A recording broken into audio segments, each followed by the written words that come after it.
Hello friends, welcome to Universe of Naruto X. If you love Naruto explanations, don't forget to subscribe to the channel. Now let's begin today's story. How many humans relied upon this concept to get them through a day of work, a troubling marriage, a mission gone wrong, a war upon the horizon? How many humans relied upon hope to keep them going? Yes, humans needed hope.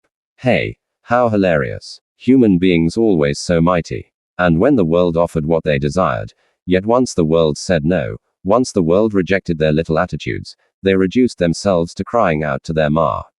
Keshift idol gods and praying those false gods of wood, bronze, iron, fire, water, and any other element that they could set their sights upon, hoping for an answer to why the world would not recognize them. Yes, humans needed hope because humans were nothing but sniveling, grumbling, miserable weaklings. Same to their makeshift gods and idols, cowards, weaklings, pathetic bags of blood and flesh. The lot of them, their hope was their own ridiculous powerlessness to change the circumstances which warped around them on their own. When that hope faded, it became despair. Despair, it has many names. Fear, hopelessness, loss, defeatism, misery, depression, and desperation to cut the list of many. The belief that there is no hope, no way to live, no answer to the situation. Yes, despair was the dark side of hope. Humans live in despair as much as they live in hope.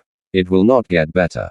I have nothing to live for. We're finished. We're doomed. Only death awaits us. Am I going to die? Such statements have resounded since time immemorial. From the first creature which plucked itself from Earth's body, the faint smell of despair was upon it. That creeping feeling of death and decay, that darkness where the light of hope could not reach. Many had visited both sides of this coin. Many would continue to visit both sides of this coin. For in hope there is despair, for in despair there is hope. One person learned this very well. His screams were heard as a whip clashed with his young skin. One person learned of the power of hope, the security it brings to all beneath its embrace. Even as he was called unholy titles by those of his home, he had held on to the hope that one day, someday, any day, they might let him become one of them. He would have the hope of friends. He would have the hope of family in this place. Even as a spiked collar was placed on his neck, and iron chains were clasped on his hands.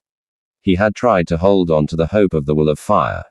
He tried hard. He tried so very hard. Please believe him. He tried. He really did try. He tried to hold into the hope that they would stop. He tried to hold on to the hope that they would place value in him. He tried to hold on to the hope that they would trust him. He tried to hold on to the hope that they would love him. As he was hung from a meat hook, stripped bare by those around him, he coughed when he was released. His body splashed in a barrel of salt water. The salt burned at the open wounds upon his skin. Yes, he tried to be like the Hokage. He tried to be hopeful. He tried to be understanding. He tried to be forgiving. He tried to love them.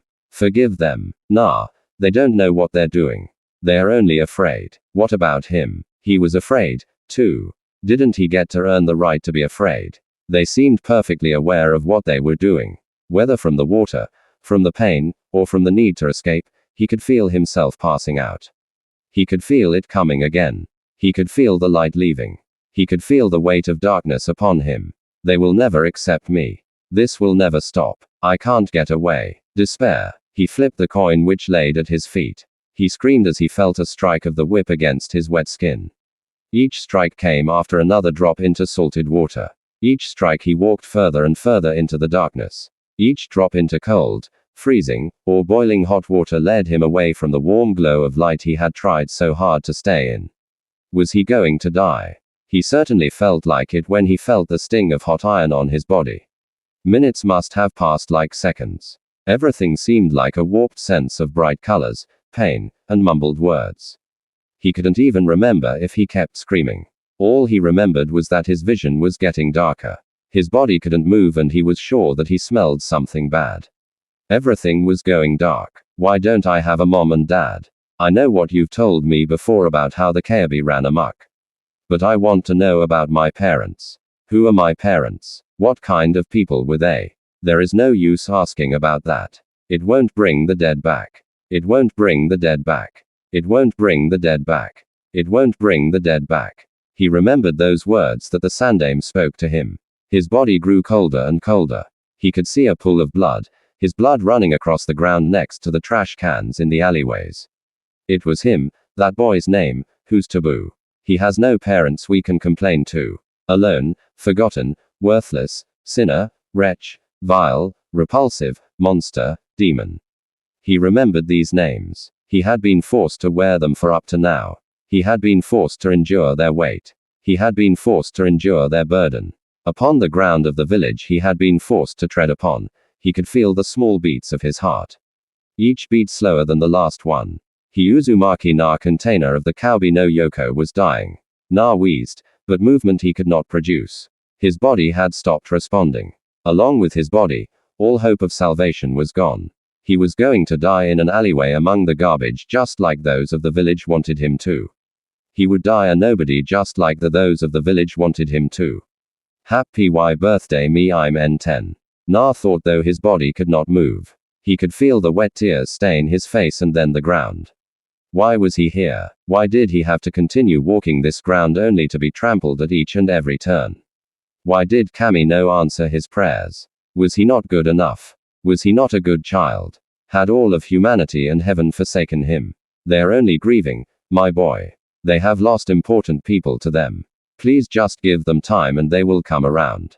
Just have hope. Hope, hope, hope, hope. Na hated that word. Have hope, have hope. He laid on the ground surrounded by garbage because of hope. He believed in the will of fire because of hope. He saw his blood watering the ground because of hope. What good was hope when he was about to die getting it? Give them time. They will come around. No. If he survived, they had run out of time. If he survived, he didn't care if they ever came around. If he survived, he would give them more to grieve over. He would make them watch as their children laid upon the garbage just like he had. They had lost important people. Well, there would be no point asking about that. It wouldn't bring the dead back, their so-called will of fire. He would snuff it out. They wanted a monster. Then he would give them the best damn monster they would ever get. If he survived, he would make damn sure that they would not, even if he had dragged them to the underworld along with him. Na heard something sniff his body. He could not move, but he saw a lone tiny dog sniffing his slowly dying corpse. Perhaps it was wondering if it could eat him or not. He didn't know. It did what it had to do to survive. Just like him. With what little energy Na had left, he waited until the dog was within the inner corners of his body. Once it was close enough, Naruto's hand grabbed its neck. He could feel his strength fading. He was dying. Yet, he did not let go. Even as the dog squealed and barked in pain, he did not let go. For if he let go, then he would surely die. He could feel its fur. He could feel the way it moved. He could feel the rush of endorphins rushing through its body. He could feel the adrenaline. Even as his blood seeped into the ground, he could feel the lifeblood of the animal in his grasp. Though he had no way of knowing, Naruto's eyes shined with unrelenting murderous intent. He would keep on living. He was not going to die. Not like this. Though he could feel his body slipping, he squeezed and squeezed. They wanted a monster. They would all receive monster. Abandoned by Kami. Abandoned by his own village. He did not need them. He did not need anyone. He didn't need their hope. He didn't need their forgiveness. He didn't need their acceptance. He didn't need their respect. All he needed crack. He watched as he snapped the dog's neck. It fell to the ground, dead. He saw the red wine of its body slither towards him. Yes, all he needed from them. All he needed was to crush their hope like they crushed his. Naruto opened his tongue and the life fluids from the deceased animal rolled across it. Upon this blood he swore no more hope. He swore no more mercy. He swore no more chances. The blood swished and swirled upon his taste buds. Feast he did. No hope here. He would never be accepted. But that was okay. He gulped more and more until the blood filled his mouth and he swallowed it. His fingers twitched when the blood wrapped around them. He clenched his hands. His vision hazy. He did not see the blood flowed in the air. Bubbles levitated as if responding to his growing rage. The scars upon his back slowly healed themselves. The iron marks which steamed his skin faded away into nothingness. Blood solidified around his hands and nails. Red claws stabbed into the ground while he dug up the dirt from beneath him. A red mist swirled violently around him, clashing and striking the walls of the alley. He slashed bags and bags of garbage. The mist decorated stripes of his blonde hair, granting him a sinister glow of red. Very well, Konoha, you would ask for Uzumaki Naruto to become a monster. Then he would become on just for you and anyone else who got in his way. The blonde tried to stand, but his end-death experience had severely taken its toll upon his body. He dropped to his knees, and darkness overcame him. He never saw the remaining blood from the dog he had just killed seep into the very cells of his body, taking residence in its new host. Morning arose. October 11th, the day after the night the Koubi no Waiwai Yoko laid waste to Kanohagakure and Hiro, the Yandami Hokage had stopped the beast by sacrificing himself. That day and Naruto's birthday were yesterday. People began opening their shops and stores, each greeting each other with warm expressions and happy tidings. However, in the dark alleyway, Naruto opened his eyes. He picked himself up from the garbage and shook his head. Memories of yesterday filled his mind, and with them so did his hatred for Konoha and her inhabitants. He stared into the sun-kissed streets. He watched families, strangers, and villagers roam their homes. His eye grew more and more upon seeing their happy faces. He could feel his blood boiling in response to his anger. Yet he gave pause for one moment. He could hear a drum. He could hear loud, deep drums, some far and others near. He also smelled the scent of blood. He watched one person pass the alley and it was as if the loud drum had beat in front of him before fading away. This drum, it was just like his own. He could hear the beat of hearts. Each person who passed him by, he could see the rhythmic flow of the organic muscle which powered their blood flow. He took a step back. He could even see the hearts of the shinobi who dashed overhead. Was he going crazy? He had to be. He watched the hearts dash overhead. Na gasped and fell back to the ground. He turned around and he noticed the life he had taken. He stared down at the dog. That's right, he was dying. And to live, he murdered the animal in front of him. The taste of blood was still upon his lips. He nearly felt like shivering. Every vessel of blood in his body, he could feel them circulating. He needed to get out of here. He needed to get home. He needed to think. He winced as he covered his nose. I need a shower. The trash was my bed last night, he said to himself. He walked out instantly. Looks of disgust, hatred, and anger were upon him. Yet, for the first time, he stared back at them just as angrily. He could see them. He could hear them. The people's hearts beat with anxiety. Their once smooth rhythm had completely been thrown into disarray upon his presence. Yet he pushed on and out of their way. Not yet. He did not forget his bow. Not yet. He just had to wait. He raced home and closed his door. He took off his clothes, not caring if they littered the floor, and stepped into his bath. Hot water drenched over him. He laid his hands on the wall. What's happening to me? He asked himself. Every injury, all the pain he remembered enduring, not a single scratch remained upon his skin. It was as if his blood had repaired any and all damage inflicted upon him. He remembered the strikes from the whip. Gone. He remembered the feel of hot iron. Gone. He remembered the punches, the kicks, and though he felt very sore, there were no bruises to be noticed. He was nearly dead when he had been left by the civilians. Perhaps he was crazy. Perhaps he had received one strike too many, but he turned off his shower, walked into his kitchen, grabbed a knife, and walked back into the bathroom. He placed his hand on the counter, and held the knife over it. He found himself short on breath. He could feel his blood moving like 1,000 insects inside his body. What am I doing? I got to be losing my mind, Na thought. The young boy gave a slight curse and pricked his left hand's index finger with the sharp utensil. He watched the red sea of life surface from his fingertips. He stared at it as if he expected it to explode in his face. It did not do so. Instead, he watched it slowly extend itself as if connected via a long string. His eyes widened, and he backed away from the counter. He watched in stunned awe. All the injuries he held before, and all of the pain he felt before, this had never happened to him. The beat of hearts, the smell of blood, the sight of the heart pounding. Na could see it all. Where blood traveled, he was able to watch it. That had not been a lie. Yet he did not yell aloud about this sudden power. He did not have visions of crushing Uchiha Sasake in school. He did not have dreams of the Sandaime Hokage looking depressed while the blonde wore his hat. No, he did not dream these things. Everyone who hurt him, everyone who tortured him, everyone who beat him.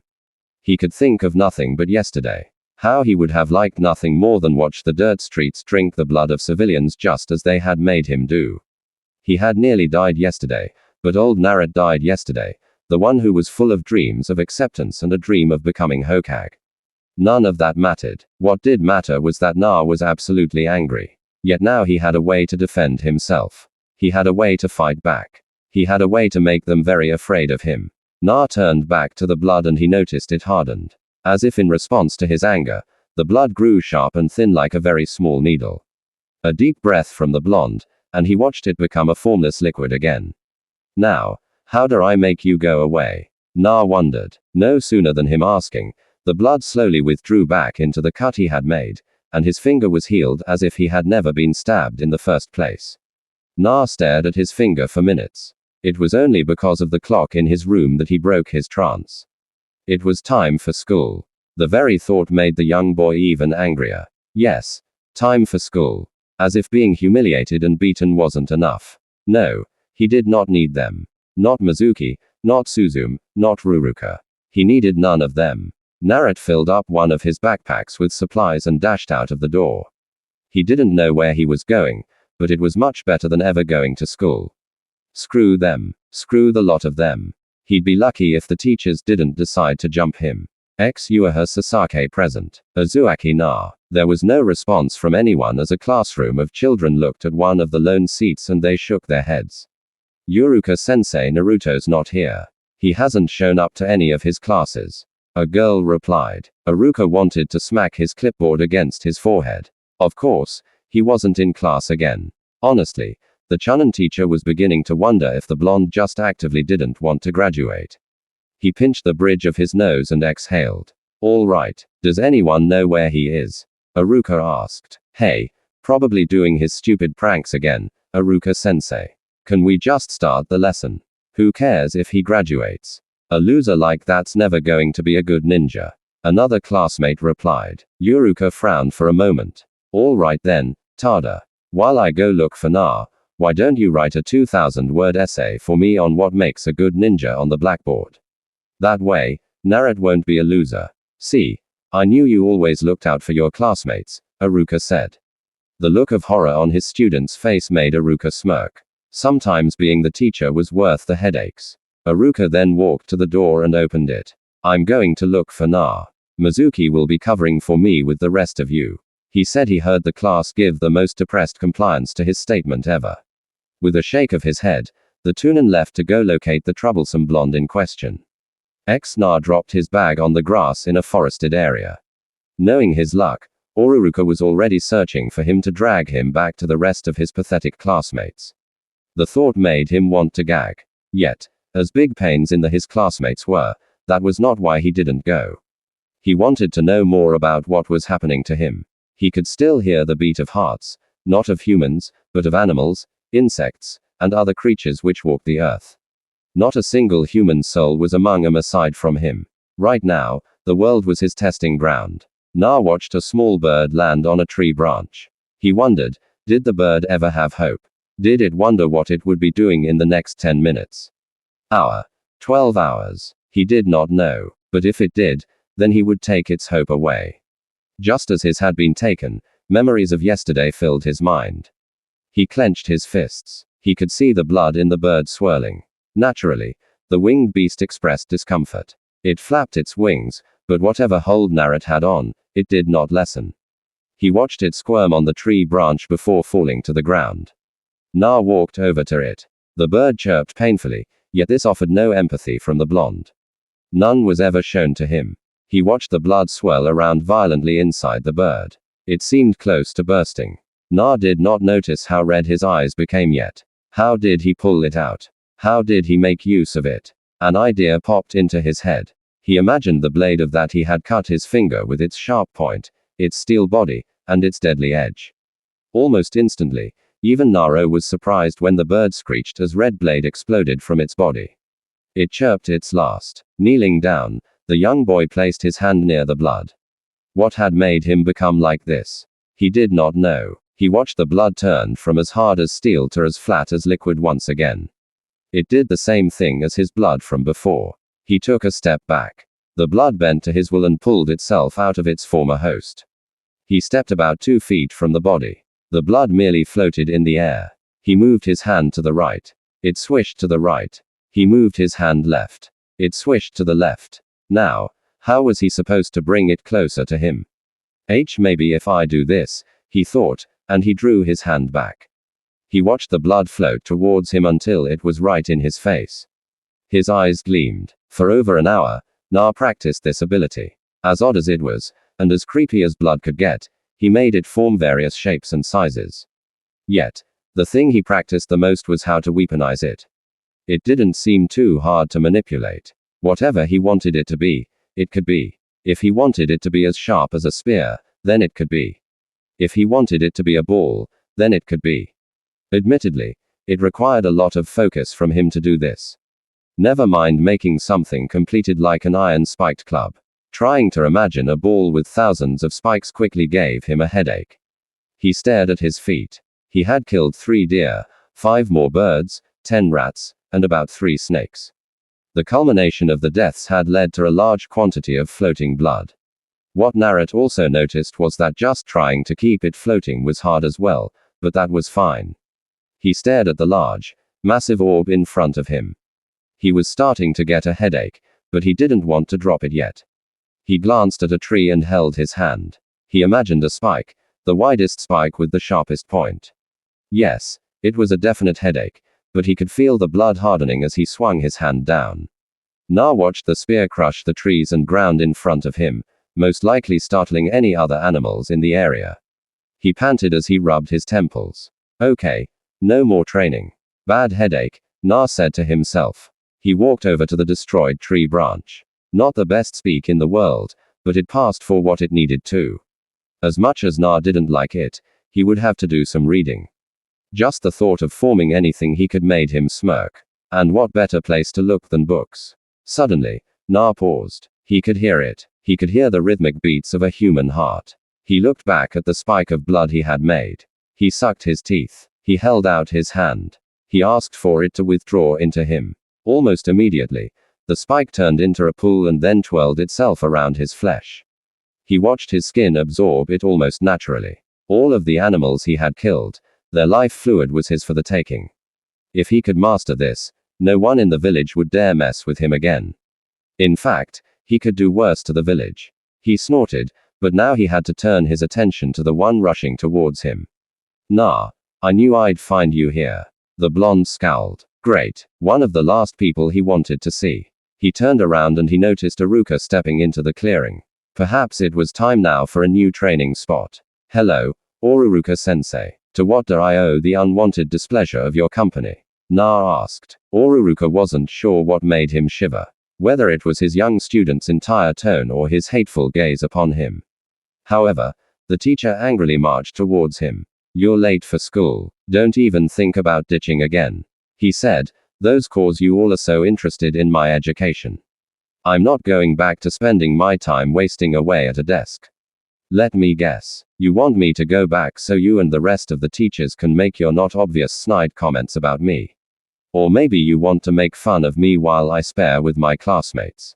Na asked. Iruka did not speak. He had been too stunned at the words which came out of his student's mouth. The look of sheer anger and resentment in his young body caused the Tunin worry, and Naruto easily noticed this.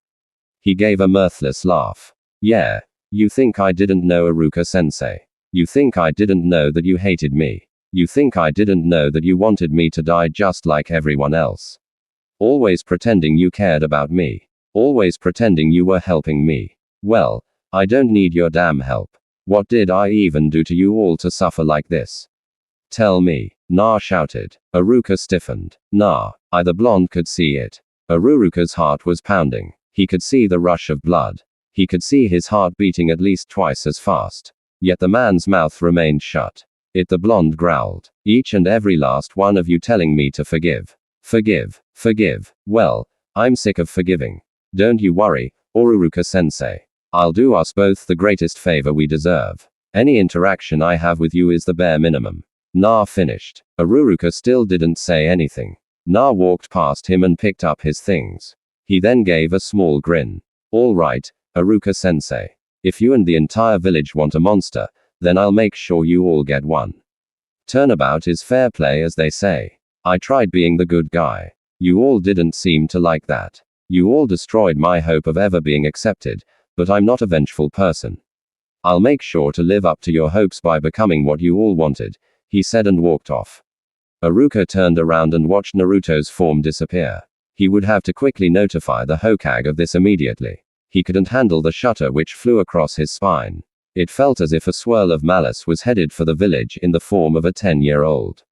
Nari entered the village, his mood ruined. He did not bother with the glares nor whispers sent his way. Spineless, worthless, pathetic, sniveling cowards. All of them he didn't need to bother with. A sharp pain hit his head. Na touched his forehead and noticed drops of blood at his fingertips. On the ground at his feet was a small stone. Every single last person, all of you could. Who threw that? Na asked. He did not receive a response. He didn't need one. He stared at them all. All the hate was quickly centered around him. He picked up the stone. All right, since we're all out of honesty, I'll just pick who I think did it, Na said. He wasted no time before flung the stone into a woman's face just above her eyelid.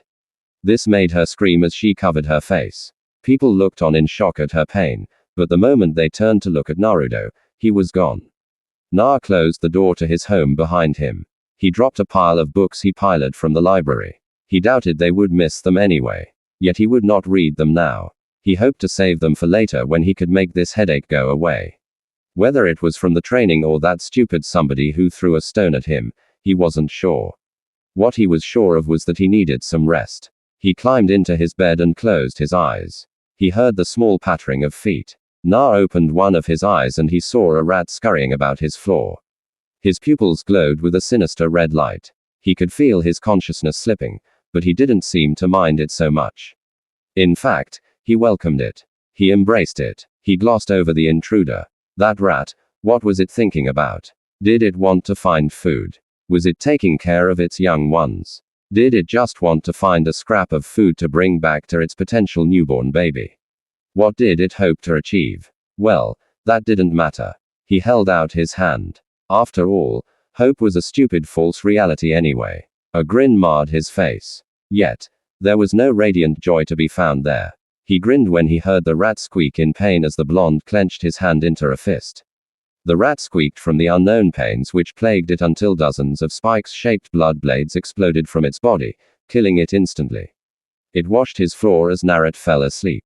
Yes, hope was a lie. It was a lie. Naruto was going to teach everyone, especially you, Konoha. Naruto opened his eyes to notice how dark it was. Having slept from the morning and into the nighttime, he took off the sheets of his bed. Once his feet touched the floor, he looked down at the rat he killed. Unfortunately, the blood dried up, and it took considerable effort for him to absorb it than if it had been more liquid-shaped. Actually, it might be a better idea if I left a little mess around here. I've got countless subjects to work on, Na remarked. He smiled at the thought. Yeah, that seemed to be right up his alley. Then, once he was done with the tiny vermin, he could move on to bigger, more adult vermin. He looked at his clock. It was much later than he had thought. 3 hours past midnight. He didn't remember being that tired. Well, no matter. It wasn't like he had too many plans for the day. He walked from his bedroom and into his hallway on the way to his living room. The blonde recalled his words to his former teacher. No doubt Iruka was already spewing his stupid tale of the encounter he had with Naruto to the Hokage. To be honest, the young man was kind of surprised he woke up with no one knocking on his door, proclaiming that the Sandaime would like to speak with him. To be honest, that was something Naruto wanted. But the longer they waited, that was fine by him. It merely gave him more time to plan things out. Now, some might be thinking Uzumaki, Naruto, and planning should never be uttered in the same sentence. But when you have lived nearly all your life becoming the object of people's pathetic hatred, you learn to plan the safe routes home on the more intense days. Of course, the occasional high-end prank never failed with planning, either. At the very least, his useless former self had something to boast about. However, Naruto also wasn't stupid. He knew no matter how much he hated Konoha and no matter how much he wished to make each and every single person suffer as he had, he was not strong enough to fight even a chunin confidently. All he had for fighting experience was his worthless training regimens with his former classmates. He shook his head with a grumble. No doubt they were happy he was gone. TCH. They'll be the first to learn. Then they can tell their stupid parents how they got their asses kicked by me, Naruto thought. But that wasn't enough. He pulled out a chair and sat in it. The light of a lone ceiling fan shined over him. He sat in silence, thinking, wondering, planning. True, he would have to get better at more intricate planning, but the grander scheme of things was mere child's play. He held out his hand. Was he always going to have to keep cutting himself to bring out this ability? That didn't appeal to him in the slightest. In time, he watched the blood slowly drip down his finger. He wildled it to the center of his palm. It followed his desire. He watched it form a ball no bigger than a marble. He picked up one of the books he had piled and opened it to a random page. He started reading. As he read, Naruto tried finding ways to maximize his split attention. As far as he was concerned, reading was too boring to take seriously. He doubted that would ever change with him, but realizing how important he ought to take it, he decided to try having his mind on the blood and the book at the same time. While he read, he formed random shapes with the blood in his palm. It quickly relieved the boredom. He felt like he learned some pretty interesting things as well. Nothing worth pointing out, but at the very least, he did see some appeal in reading. Once Naruto was finished reading, or until the boredom became too much, he closed the book and dropped the blood on tea. Table. He noticed how dark it was. It certainly didn't look like any blood he had seen before. Was it because of all the blood he had been accumulating? He had taken the blood of more than a dozen animals, and he had been carelessly adding it to his own. For some reason, this didn't seem like it was diseased blood. The thought of an animal carrying a contagion was on his mind, but only for a moment. He doubted that was the case. Even if it was the case, he always did recover from illnesses rather fast, he noticed. He stiffened for a moment. He gave a small grin. Now there was an idea. He quickly got up and ran into his bedroom. Not even a minute later, he came back into his living room area with the dead rat he had killed. He laid it on the table, expelling a bit more blood from his body. He held out his hand. He tried to thin the blood as much as possible. He hoped he could make it as free as a length of rope, but it was definitely hard. He tried to slowly maneuver the blood back through the wounds of the rat. Maybe he could move its body as if it was still among the living. He cursed as he tried to squint his eyes over the wound, but it proved too difficult, and the blood splattered on the table.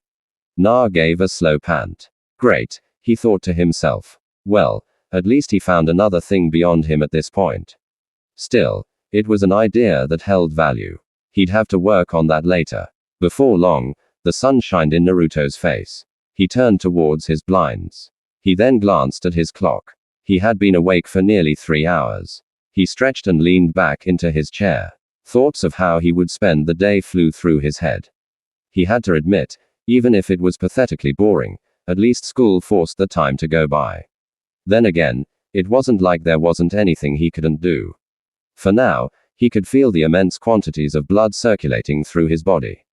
To be honest, he didn't even know how he was containing all of it, but perhaps he could chalk that up to the powers themselves. To be honest, he now realized he should have wrote some things down. For what was one way Konoha thrived? The obvious one: money, missions, clients. He would take all of them. The only issue was how. Try as he might, Naruto didn't know a thing about money and business. Well, he knew a little bit about savings and interest, but anything beyond that was not in his field. Though he was beginning to have some intense motivation to learn. He just needed someplace to start. A knock came to his door. The blonde smirked. A day late, but who was counting? Certainly not him. He stood up from his chair and headed for the door. He could see the heart behind it. No doubt the heart to a grown man or woman. He could see the blood flow. A sigh. He opened the door. What do you want? Na asked, his voice dripping with disdain. Hokage-sama has called for you, brat. Get moving, the chunin said. Naruto's mouth thinned. The man seemed rather unsettled by something. The only reason the blonde could tell was because the chunin's heart suddenly increased in pace. The blonde sucked his teeth. Very good. You know how to act like a carrier pigeon. Well, you delivered your message. Now get away from my door before you start leaving droppings near it like a real one. In other words, how about you get lost? Na asked before slamming his door. He walked back into the inner reaches of his apartment. It mattered not to him if the one behind the door was about to get angry. Hey, weren't Shinobi supposed to have better control over their emotions? What amazing quality Konoha produced. In any case, now was the time for him to go see the main source of his anger. The one who filled his head with stupid dreams, stupid hopes, and stupid futures which he no longer desired.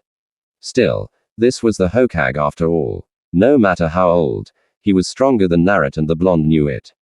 He quickly got himself dressed and stood on the outer deck of his apartment. He stared down at the masses below. Their smiling faces were utterly sickening. The price he always paid for them to have those stupid grins, was infuriating. If he had his way, when he had his way, he would make sure that none of them even dared form a smile around him.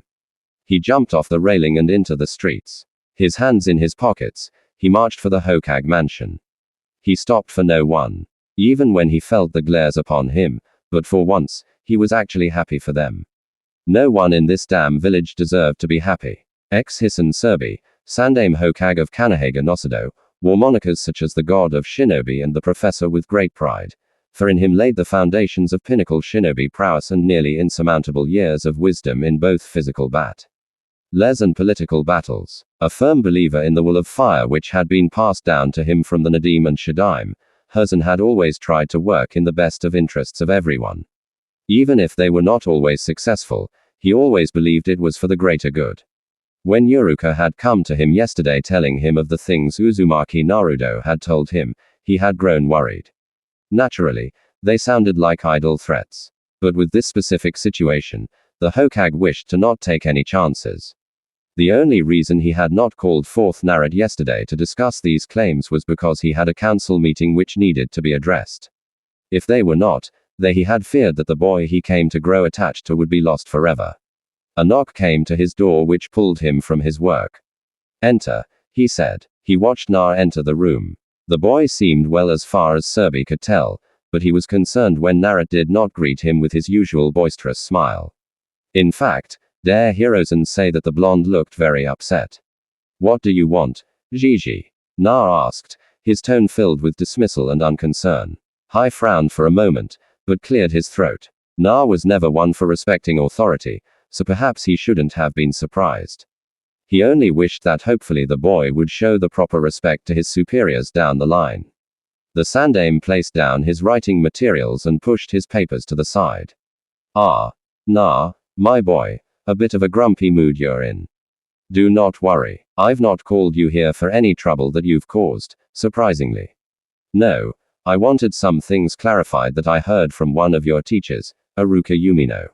Hai said. He noticed Naruto was not surprised by this. Na rolled his shoulders and nodded. Seeing this, Hisan nodded as well. First and perhaps the most important question. You said you would become what Konoha wanted you to be. What is that? He asked. It's no longer what I will be, Gigi. It's what I am, a monster. More specifically, I am Konoha's monster. I can tell from the way your heart just skipped a beat that you're surprised. I don't blame you. Why would the lovable, gullible, stubborn, idiotic dreamer Na want such a thing? Na asked. His clenched his hands. Na stepped around the room for a moment. He had to be careful with this. 5 or 6 hearts laid in hidden platforms above him. He had been through one ideal experience. He didn't need another one. Plus, he was sure he didn't have enough control over this ability to take on people like the Anbu. He did have to admit, if only briefly, this felt cool. It's because Gigi, I've had enough of your way and your excuses. You always told me to resist the names they called me. You're not a demon, nah. Just ignore them, nah. They will see eventually, nah. I remember each and every single suggestion you gave me. Well, they don't seem to be seeing anything. It's also kind of hard to ignore nearly dying. Happy birthday to me, right? Na asked. Hai's blood ran cold and the blonde could tell. He tried to keep the grin off his face. He even wondered if he succeeded. But I finally get it. Gigi, what they've been selling me. I finally bought it. Why go against the crowd? It's a pointless waste of time and energy. It's much easier to just accept what I am rather than trying to fight. Tell me, Gigi, if I'm really not a demon, then why does everyone call me that? Here's your chance. Na said was not prepared for this. He wanted Na to have a childhood. He wanted the younger generation to not fear the boy, so he had forbade any mention of him or his status to the adult population. However, this did not stop parents from informing their children to not interact with the boy.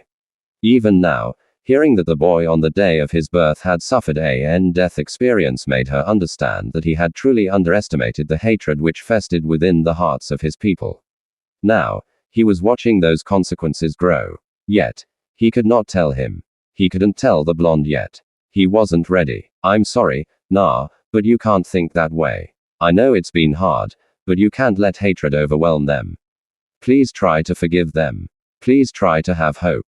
I begged. The smile on Naruto's face disappeared. He dropped his hands to his side. The folds of his hair shadowed his eyes. Those words. What was the meaning of those words? Forgiveness. Hope. He had lost and forsaken such terms. A man, one of the most powerful in the world, would continue to beg him to suffer to appease the masses. Na trembled. He wanted to rage. He wanted to explode, but no words or emotion came out of him.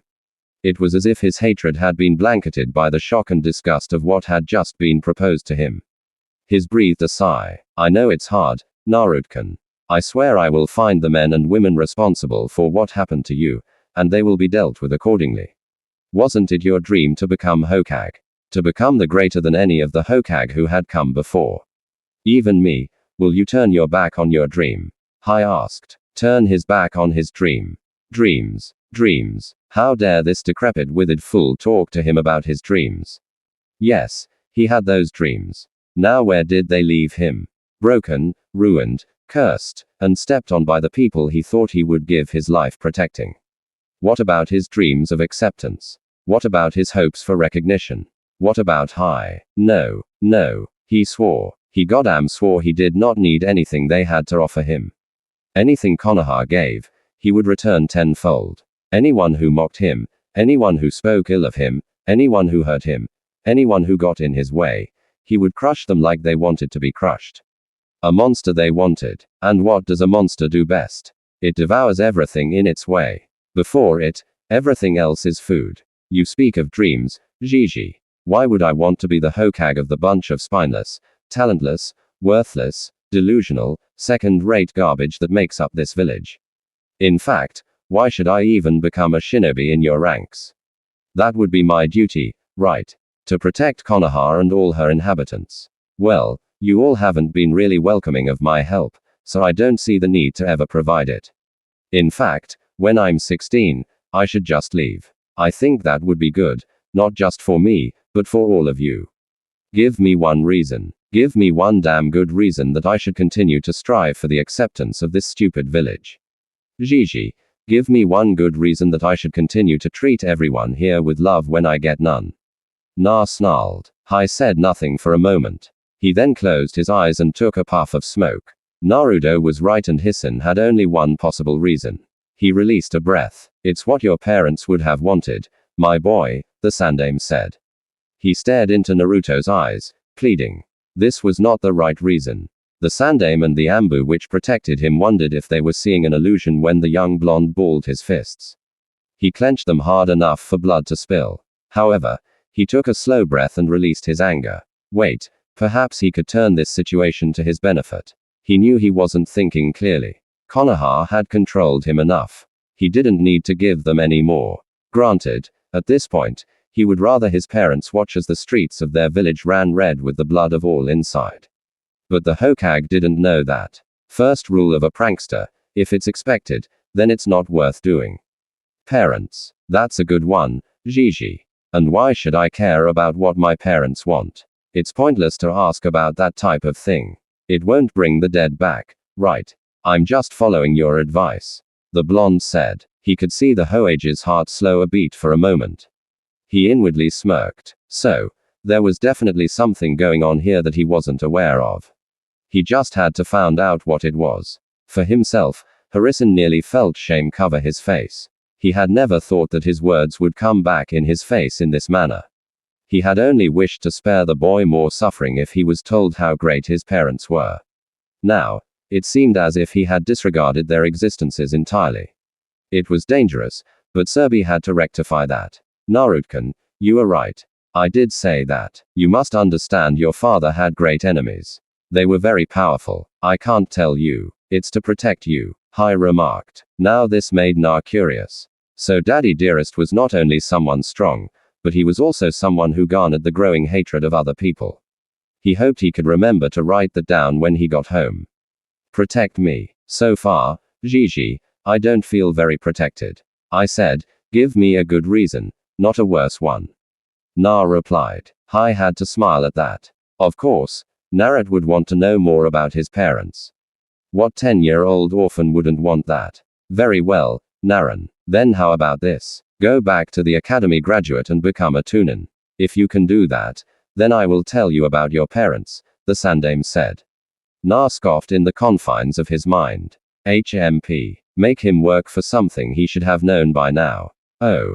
Don't you worry, you senile old bastard. Na would play your game for right now, but only because he was starting to find a place to start with all of this. Still, he had played the fool for the past 4 years of his life. What was a couple more? At the very least, it would throw suspicion off him for the moment. But if the Hokage was as pathetic as Naruto was starting to believe, then he would actually do what the blonde was thinking he would. Really, after all this time, you just give it up like that? Gigi, you've got to be playing me, Dad. Bio, Naruto said in what he hoped was his naive voice. Something told him he'd need to start practicing that, as irritating as it was. He watched Shinobi smile at him. He wondered how many people he lied to with that smile. Of course, Naruto-kun, it's no trick. I can assure you of that. Haven't I always kept my word to you, Naruto, he asked. Na did not answer that. Oh. He knew the answer to that was no, but he'd settle for the unsure path. Right, whatever you say, Gigi. Fine, I'll be the best damn shonen you ever saw. Na boasted. This quickly made Hirozen happy. As far as this monster talk was concerned, Shinobi just hoped that it was another one of the young boy's pranks which would bowl over soon. That was what the Hokage hoped for, at least. Naruto waved goodbye and stepped out of the doorway. Hai waved goodbye, yet he couldn't help this foreboding feeling festering. Where was this anxiety coming from? He intertwined his fingers. Bring me Andrew Agent No X. Once Na closed the door to the Hoage's office, he began to make his way down the stairs. A smile plastered itself upon his face. Just as he thought, one of the hearts, which had been in the ceiling, was already on the move. It seemed it was going to an unknown place in the east. But Naruto was hardly in a position to follow. That was fine. Let the Hokage make whatever preparations he could. It wouldn't matter in the end. Naruto entered the lower administration's room of the Hokage mansion. There, he spotted the secretary. Well, not really a secretary, but close enough. A tunin if he had recalled correctly. He smirked. Old Na would never have thought to do this, but this Naro, oh, he was more than willing to try. Oh. Heyo, said Sunyuna-chan. Na beamed happily. The chunin glanced up from her work and scowled. She snorted before moving back to the paperwork that she needed to sign. This didn't put the blonde off. Such hard-working, loyal, devout women were so hard to find these days.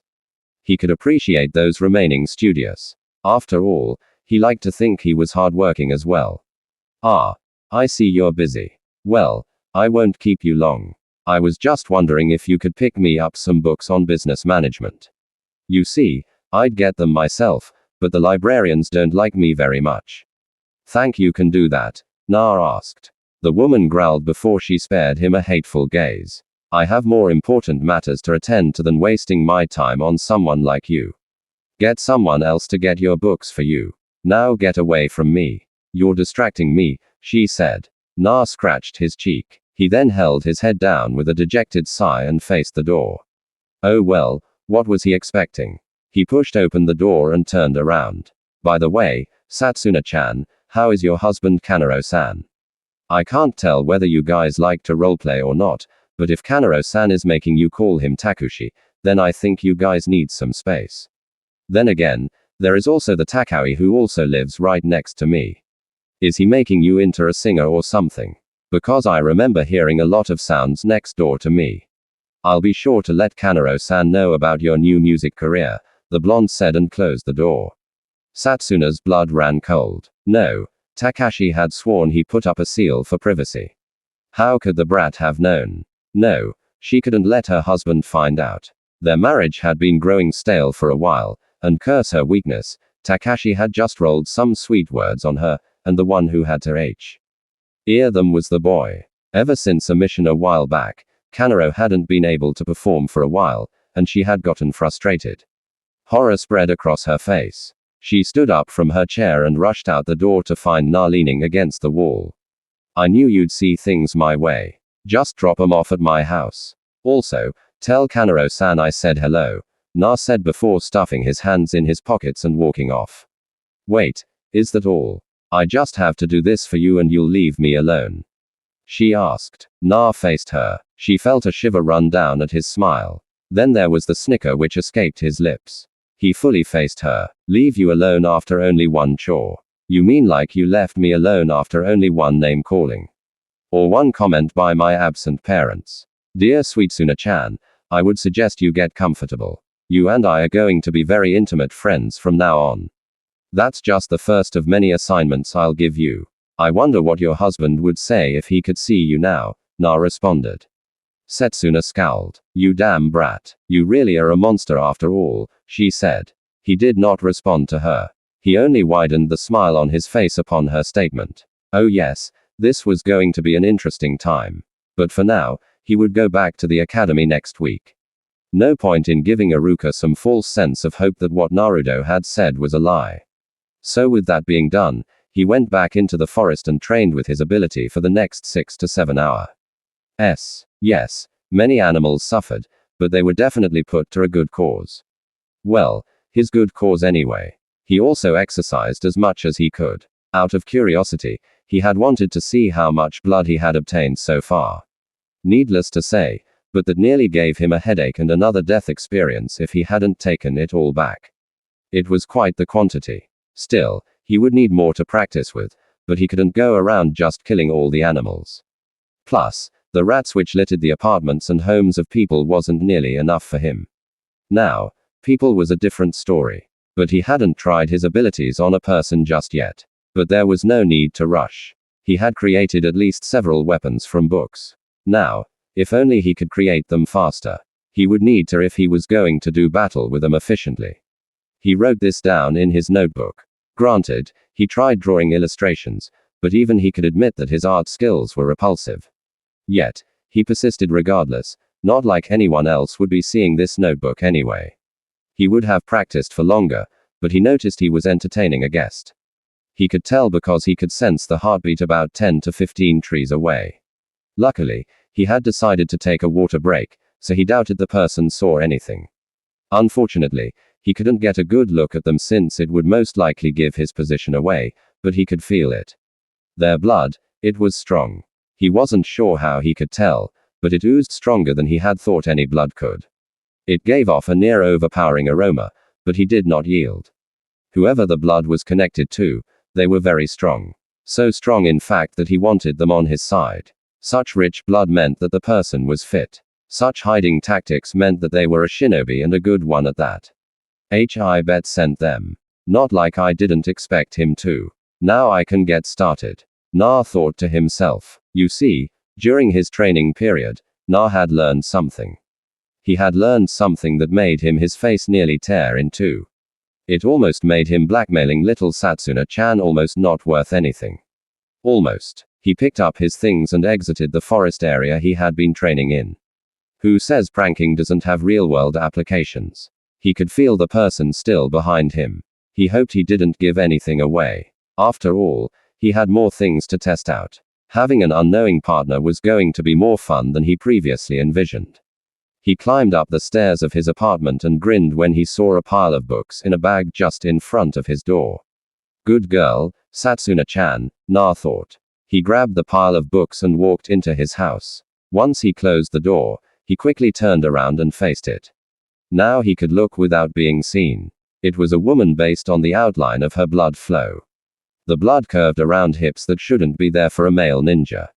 Plus, the blood smelled of a feminine aroma. Weird. Yes. Useful. Absolutely. Though, judging strength level was beyond him. But from what he could gather, it wasn't a Chunin. He had been chased by Chunin level shinobi before, and dealing with mostly Konoha Chunin, he had a good tell of the chakra of a Chunin shinobi. This was beyond that. Now, onto the next phase of his plan. X. Azizuki Yuga sighed as she watched Naruto's apartment from about 5 rooftops away. She never doubted the word of her Hogue, but the most dangerous thing about the boy in front of her was his mere tendency to kill animals. So, in essence, it was nothing to be concerned about. She didn't know why she was here serving surveillance over him. So, the kid got a little hissy fit. Given his current living arrangements, it wasn't out of the ordinary for him to be angry. In addition, she sympathized with him in some areas, but suffering was the way of human life. Nothing would change that. She released a breath. She hoped he would leave his house soon. She needed to have it investigated and searched as quick as possible. While she doubted she was going to find some S-rank jutsu scrolls or a message detailing information from some other village, it was good practice for a stakeout.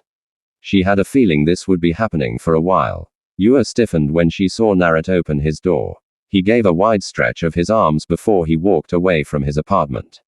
Well, that's convenient, but I won't look a gift horse in the mouth, she said. Standing to her feet, she closed the distance to his apartment. She didn't know how long he would be gone.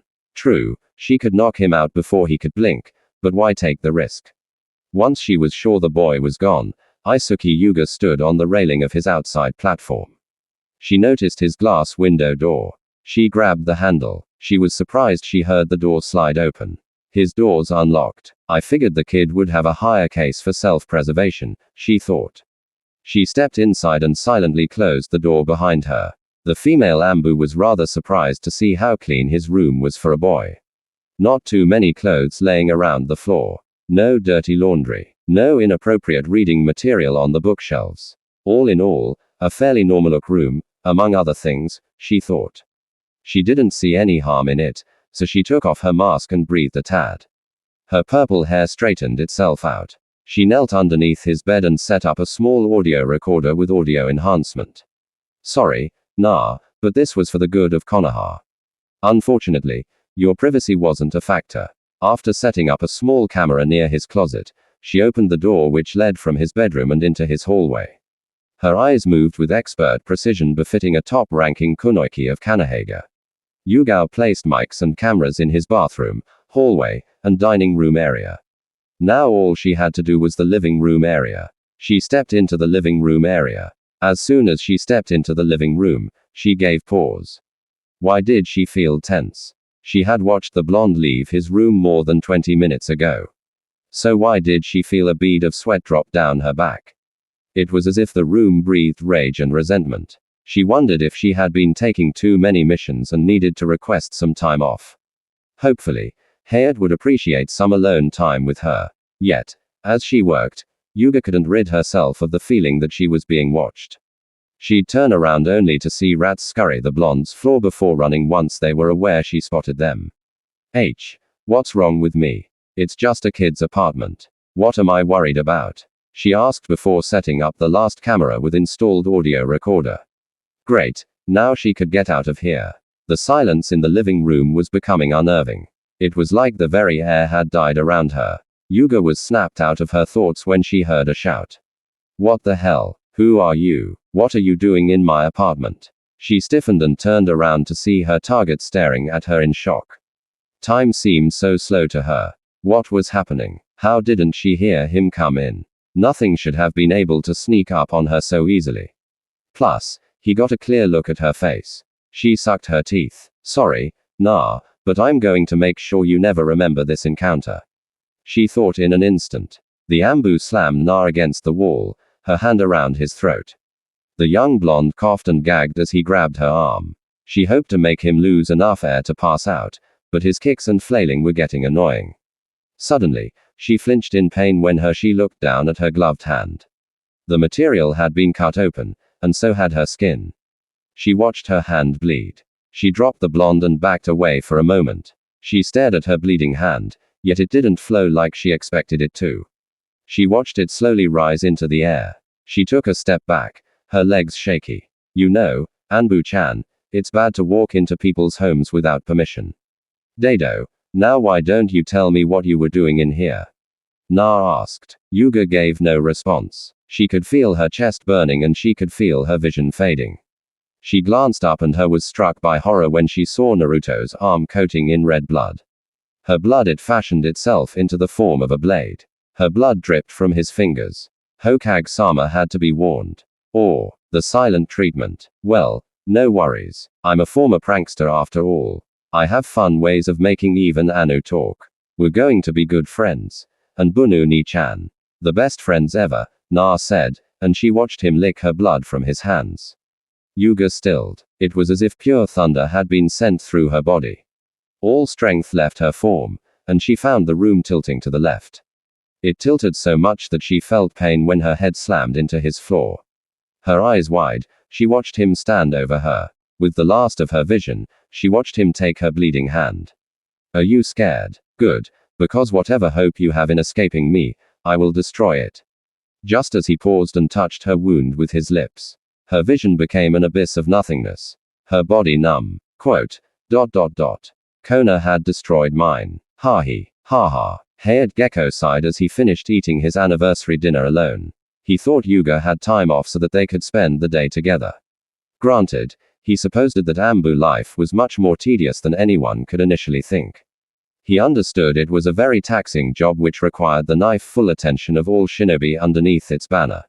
But he remembered a week ago that Yuga had said she would be able to request time off. That had been 3 days ago. He knew she was having a short mission watching over Uzumaki Na, but he didn't think she would be taking it so seriously as to forget their anniversary. He supposed that he would be spending another day alone. He missed his girlfriend. Hey, I'm sure she's fine. She can handle herself. I should know. She reminds me of it constantly, he said to himself. Well, wherever she was working, he at least prayed for her safety. He then walked over to the candles and blew them out. No point in burning the house down tonight. Hayate started putting the dishes back in the refrigerator when he heard a knock on their apartment door. Rather surprised to hear from anyone at this hour, he headed for the door, a kunai behind his back just for precaution. He opened the door. Hello, he asked. There was no one present. Only the cold air served as his companion. Hayate glanced around until he looked down. He noticed a box at the doorstep. It was sent to him, but there was no return address. He blinked, but carefully picked up the package and took it inside. Now, naturally, Shinobi protocol was determined that all suspicious cargo be examined before entering the home, but it was cold out. Plus, he was a Tokubetu-jan. Not much could scare him anyway. He placed the box on their living room table. He didn't open it immediately. Instead, he walked into the kitchen and made himself a cup of coffee. The Jonin then returned to the living room. He sat on his lovable green couch and took the box in his hands. All right, let's see what we have here, Hayate said. He cut open the box. He removed all of the needless protective wrap. He was surprised to find a cassette tape along with a headset-included microphone. Hayate picked them both up and noticed a card. He placed them to the side and picked up the card. To Hayate-kun, sorry I couldn't make it to our anniversary, but I thought I'd send you something. Turn on the headset, tune it to the instructions below, and watch the video. Happy anniversary, Hayate. Signed, Your Moonflower. Hayate read the card. He gave a light chuckle, but placed the card to the side. He never knew Yuga to be so forward, but it was refreshing during such times. He knew she hadn't forgotten. He turned on their television and picked up the tape. With a shaky breath, he pushed the tape into the video cassette recorder. The television turned blank for a moment. Hayate felt his heart pounding. However, whatever joy or pleasure it was hoping for was utterly crushed when he widened his eyes. He noticed Yuga in her Anbu uniform standing in the middle of a dark room. The only light was the light of a table. What is your name? A dark distorted voice asked her. Yuga did not speak for a moment. She held her head up and Hayate noticed that within her once beautiful orbs was sheer nothingness. He dropped the remote from his hands. Whether he even heard hit the floor was anyone's guess. Azuki Kushima Yuga. My lord, she said. Hayate stiffened. He was not sure what he was supposed to be feeling. His face twisted in a mixture of anger and sadness. Stop. Stop it. He pleaded for it to stop. The voice chuckled. Hey. Very good. And tell me, what is your affiliation? The voice asked. Hayate's blood ran cold. He watched Yuga touch her shoulder, the place of her ambu mark. No, Yuga, you couldn't. If you did, then the penalty would be death. Please don't do this, Yuga. Hi. I am an ambu of Kanohaga Karnosado. Height 5.5 feet. Weight 111 pounds. Blood type A. Shinobi specialties, Kenjutsu and sensory ability. Shinobi registration 012161, she said. Hayate fell to his knees. What was going on? Yuga would never betray Konoha. It was her home. What was happening? Was he going insane? He had to be. And why don't you tell us one of Konoha's greatest secrets? You know, the one we learned about 2 days ago after all your struggling. Let's learn together, the voice said excitedly. Yet, Hayate had no way of knowing given how incoherent it was. Hayate watched Yugao seemingly struggle. She tried to keep her mouth shut and he noticed it. However, the words flowed from her mouth like fine wine. Uzuaki narrate as the holder of the Keiabi no Yoko, the biju which laid waste to Konoha 10 years ago. She said. Hayate held his head down in disbelief. It was as if his entire world had come crumbling into the ground. Yuga, his beloved, had just broken one of the most treasured secrets throughout Konoha's history.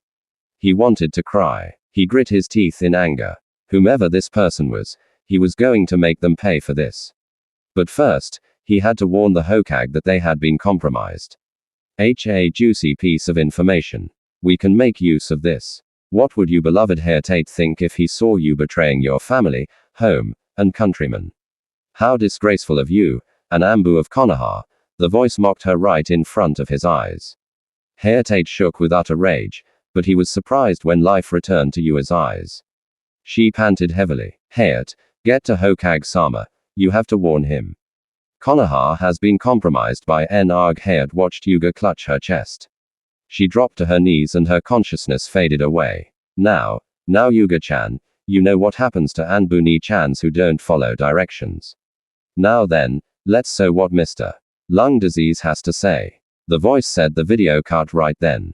The recorder ejected the V tape. Hayate sat on his couch confused. He didn't know what to do. Yuga was in danger. She had been compromised. She had been controlled. What was he going to tell the Hokage? He had no idea. Suddenly, the static in his headset became apparent. Enjoying your anniversary gift, Hayate Gecko. I know I had a fun time making it. Tell me, would you give the movie a 10 out of 10? A garbled and warped voice asked through his earmuffs. Hayate growled, but he took a deep calming breath. If you touch her, I'll cut you into so many pieces that not even the insects and disgusting creatures of the earth will be able to finish you off. Please let her go, Hayate begged. He sat on his couch. There was no noise over the headset. There was no static. There wasn't even the sound of breathing. There was only an unnerving quietness and a tense pressure. The voice laughed. Wow, and here I thought Konoha didn't care about its people. Goes to show what I know. First a threat and then begging. A player doesn't get to do that, Hayate-san. Especially not one like you with your condition, the voice replied. Hayate clenched his fist so hard his nails drew blood from his skin. You kidnapped a Konoha shinobi and Anbu and you interrogated her within the village's walls. When I go to the Hokage, there will be no place for you to hide, for you to run. Are you really so overconfident that you would risk such a thing? Hayate asked. He waited for a couple more minutes. You bring up a valid point, but I have a few problems with your little scenario. 1. You assume I want to leave Konoha. 2. You assume I let you go to the Hokage. 3. You assume I interrogated her within village walls. As for would I risk such a thing? Well, let's just say that I've had enough of the way Konoha does things. I think Isuki-san agrees with me, the voice, now suddenly female, spoke. Hayate shivered, but held his head down. What are you hoping to accomplish? What do you want? Hayate asked. There came more silence, but it didn't take long for him to hear a light warped chuckle. What do I want? Oh, that's easy. Hayate-san, I want to watch Konoha burn to the ground. Truth be told, I wouldn't mind if all the elemental nations burned to the ground because I have a feeling that the things I have seen and experienced wouldn't make a difference no matter the village I was in. But you, I know you wouldn't want that, the voice said.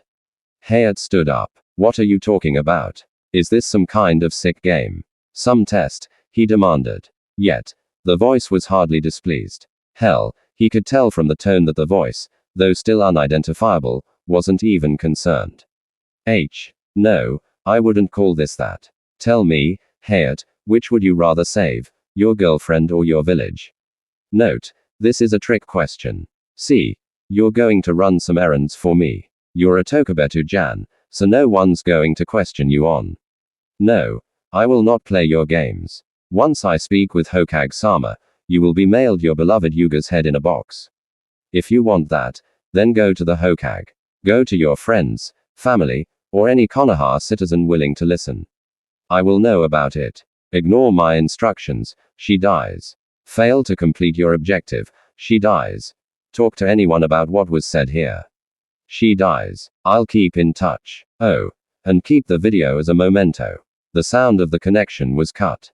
Hayate took off his headset and placed his head in his hands. How could today have gone so wrong? Hayate nearly wanted to break down and cry. What was he supposed to do? What would the Hokage say? What could be done? Na breathed a sigh and took off his headset. Okay. Note to self. The evil mysterious voice is much harder than it looks. Try again for later, he said to himself and leaned back in his wooden chair. He stared at his bed and there laid Yuga, the Ambu who had invaded his room. Now, one might be asking, where did the sudden acting skills come up from the blonde? This had appeared out of nowhere. Well, it had to do with what Naruto told Yuga just before he had paralyzed her with his blood. He had spoken of a new ability he learned while he had been training. Whether all of his animal victims were dead by the time he took their blood, or perhaps he just didn't pay attention, he had the limited ability of controlling thought and action of those he stole blood from. Granted, he learned this wasn't perfect because just subduing the Andu agent had nearly made him pass out from a severe headache. He understood that his mental fortitude would have to be stronger. Na remembered he sucked the wound of a bird he had caught. It took some effort, but he was able to make the bird bring him things such as berries, other animals, and even some flowers, which he crushed into nothingness later. But the most handy attribute to this was that he got to view the past experiences of those he drank the blood from. There was just a small catch. For clear memories, his victim would need to be alive. He had done it with a dead rat and an alive rat. The dead rat's memories were very foggy if he needed a term. The alive ones were much clearer, if still disgusting for a rat. He had to say, shifting through an Andu's memory was not as fun as he imagined it would be, but what a surprise laid in store for him. For 2 days ago, he had learned that he was the holder of the Kaobi no Yoko, the nine-tailed demon fox. So, the story that's the oh-so-big secret kept from me. So, everyone hates me because I have a demonic fox inside me. I feel like there is some cruel irony here I'm missing, but I'll let it go, Naruto said. He pinched the bridge of his nose. Well, not that this changed anything. If that was the reason he had suffered beneath their hands, then it did not matter. He didn't know why the fox attacked the village, and he didn't much care. If Konoha couldn't see past its own hatred, then that was their problem, and he would make them suffer for it. He turned back to his guest. Truth be told, Naruto wasn't planning to kill Yuga, maybe ever. Okay, perhaps until she outlived whatever usefulness he could squeeze out of her, but he doubted that would be nearly any time soon. Yet, trying to control an Ambu was not easy. He was slightly surprised she had broken out of his control for that split moment, but he had quickly reined her in. Turns out that ruling over humans was harder than ruling over animals. His will had to be stronger than the person he was attempting to control. He had to imagine that it was only because she was distraught to get her message out that he had overcome her. If she had been more calm, he might not have been able to stop her, at least for about 20 seconds before he paralyzed her blood with his own again. Truth be told, Na didn't have anything against Hayat specifically. If anything, Na could categorize the people he interacted with into 2 categories. People either outright hated him to the point of physical, mental, and emotional assault, or people ignored him and believed he just didn't exist. Hayat was probably the latter, if he could remember. However, From Yuga's memories, he was a close friend of at least 3 people who had marked him with branding iron. He still did not forget that pain. But he did find some rather juicy things about them both that he could use. Yet, this would have to wait. He was tired, so he climbed into bed and closed his eyes. The moon shined in the sky over Kanahagaka. Yet with its radiance came the shadow of darkness which loomed over the village. The morning came and Naru opened his eyes. He stiffened when he saw a blade just inches from his throat. He blinked. This again, NC-han. You do realize that if you kill me, then the Kyuubi will be unleashed. Right. Good luck explaining that to Gigi, Naruto said before pushing the sword out of his face. He stared into the eyes of a visibly angry Yuga. Her eyes screamed for his death. Yet, she could not end his life. Her body would not follow her will to plunge her blade into her village's betrayer. Every time she tried, it was as if her blood screamed at her and insurmountable pain would flourish through her body. It felt like her body was on fire every time she tried to combat him. Now, one might be thinking, he hadn't bound you. You could escape, and he didn't have the expertise to stop you. True, but not quite. She did not know what he had done, but she remembered trying to escape the first time. A headache had come upon her so badly it had made her pass out. She figured she couldn't leave unless he gave her the command to. In addition, he had effectively silenced her. Any mention of his name, status, intentions, or even clever phrases to anyone but him would trigger this headache instantly. She tried being crafty, too. She tried writing it out on paper, but her body would cramp up or her heart would suddenly stop untie. Her desire was erased. She even tried making a clone. It didn't make it 2 steps to the door. Essentially, she was trapped in every way, shape, and form. Yet nothing was more damaged than her pride because she had been captured by an academy student. You can't keep this up. I'll find a way to get out of this. When I do, Hokage-sama will detain you and Kyuubi will be removed. She said. She backed away and allowed him to get to his feet. He stood up and cracked his neck. That's what you're hoping for, right? Word of advice. Hope gets you nothing, but I'm going to show you that. Just like how all of you showed me. Besides, you're still doing your assigned mission. You're watching me only now. I know about it, Na said. Yua did not know what he meant, but it sounded rather unsettling. She clenched her sword. Tate will stop you. Whatever you told him won't work. I don't know what kind of game you think you're playing, Uzumaki Naruto, but you picked the wrong person. The purple-haired Ambu stated. Yet she found herself seething when the blonde utterly laughed at her. He clutched his stomach and nearly fell over in his giggling fit. He wiped a tear from his eye. Is that what you think? That I picked the wrong person? Yuga-nan, you seem to forget. I know a lot about haired gecko from you. I think I picked the right person. You know what I think? I think Hayat is going to try to kill you. Na remarked. Yuga stiffened. Her lover would try to kill her. What kind of baseless confidence was that? You are just a boy. I wouldn't expect you to know how the world operates. Hayat would never betray me. He's stronger than you think he is, she said. Na shrugged his shoulders. He opened his closet and placed on his orange jacket. A change of clothes were in order here. Stronger, weaker, it doesn't really matter, does it? Just like you, me, and everyone else, he's human. Though I'm constantly told I'm otherwise. Actually, let's make a deal, Na said. A deal? She asked. She decided to tread carefully around this. It could very well backfire on her. Though he had detained her in a mysterious fashion, Yuga highly doubted that the blonde possessed the necessary intelligence to outwit an Ambu agent. Yeah, a deal. I bet Hayat betrays you and tries to kill you, even more specific, on the old man's orders. No. Even better, on the council's orders. No matter how much you plead or beg, he will choose his mission over you. Naruto said, if Hayat could protect the village from me, then I would praise him for it. All threats to Konoha must be eliminated, she replied to him. Na gave pause to this for a moment. He toyed with the idea in his head before he motioned for her to follow him. She found herself moving. They entered the hallway. The Kyuubi was a threat, but I guess it wasn't eliminated now, was it? No, it's just sealed inside me, which makes me wonder why. I know for what reason, but I don't know why. Having an almighty demon would make a village very strong, but I wonder why me specifically. So, you made yourself wrong, NC Han. You're right. All threats to Konoha must be eliminated that they can't control, Naruto remarked. Yuao frowned, but she kept moving with him.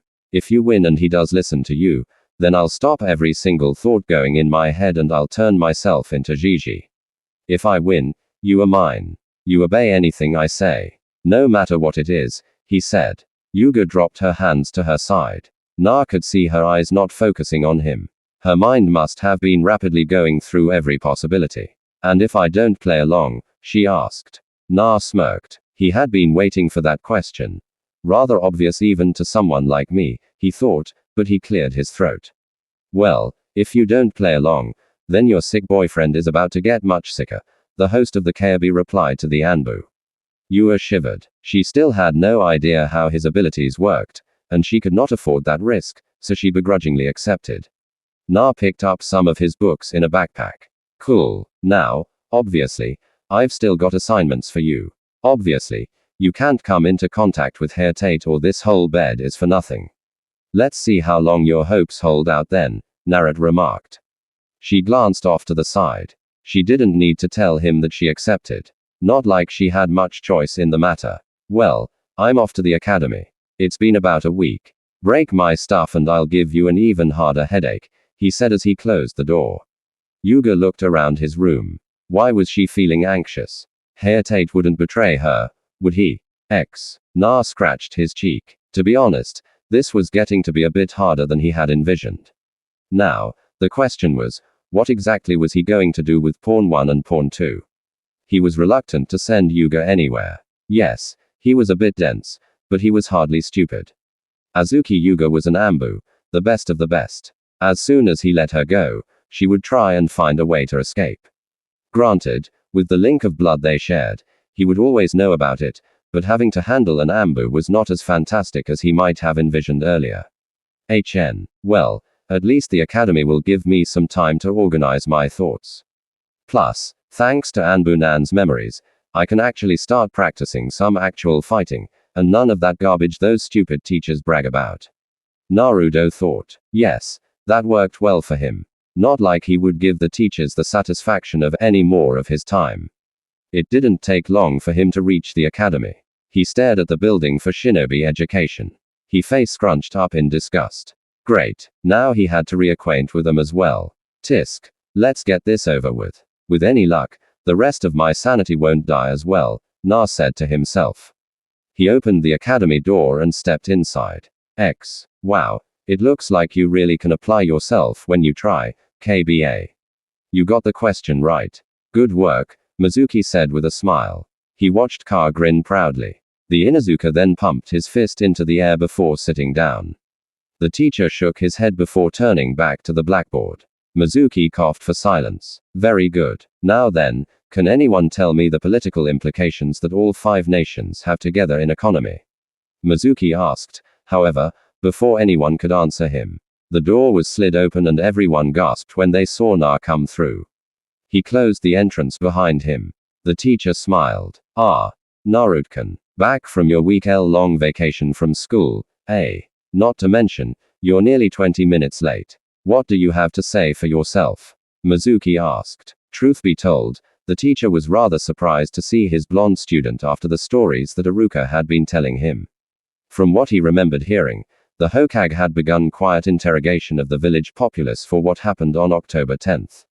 Word of the boy's near death had spread throughout the shinobi populace.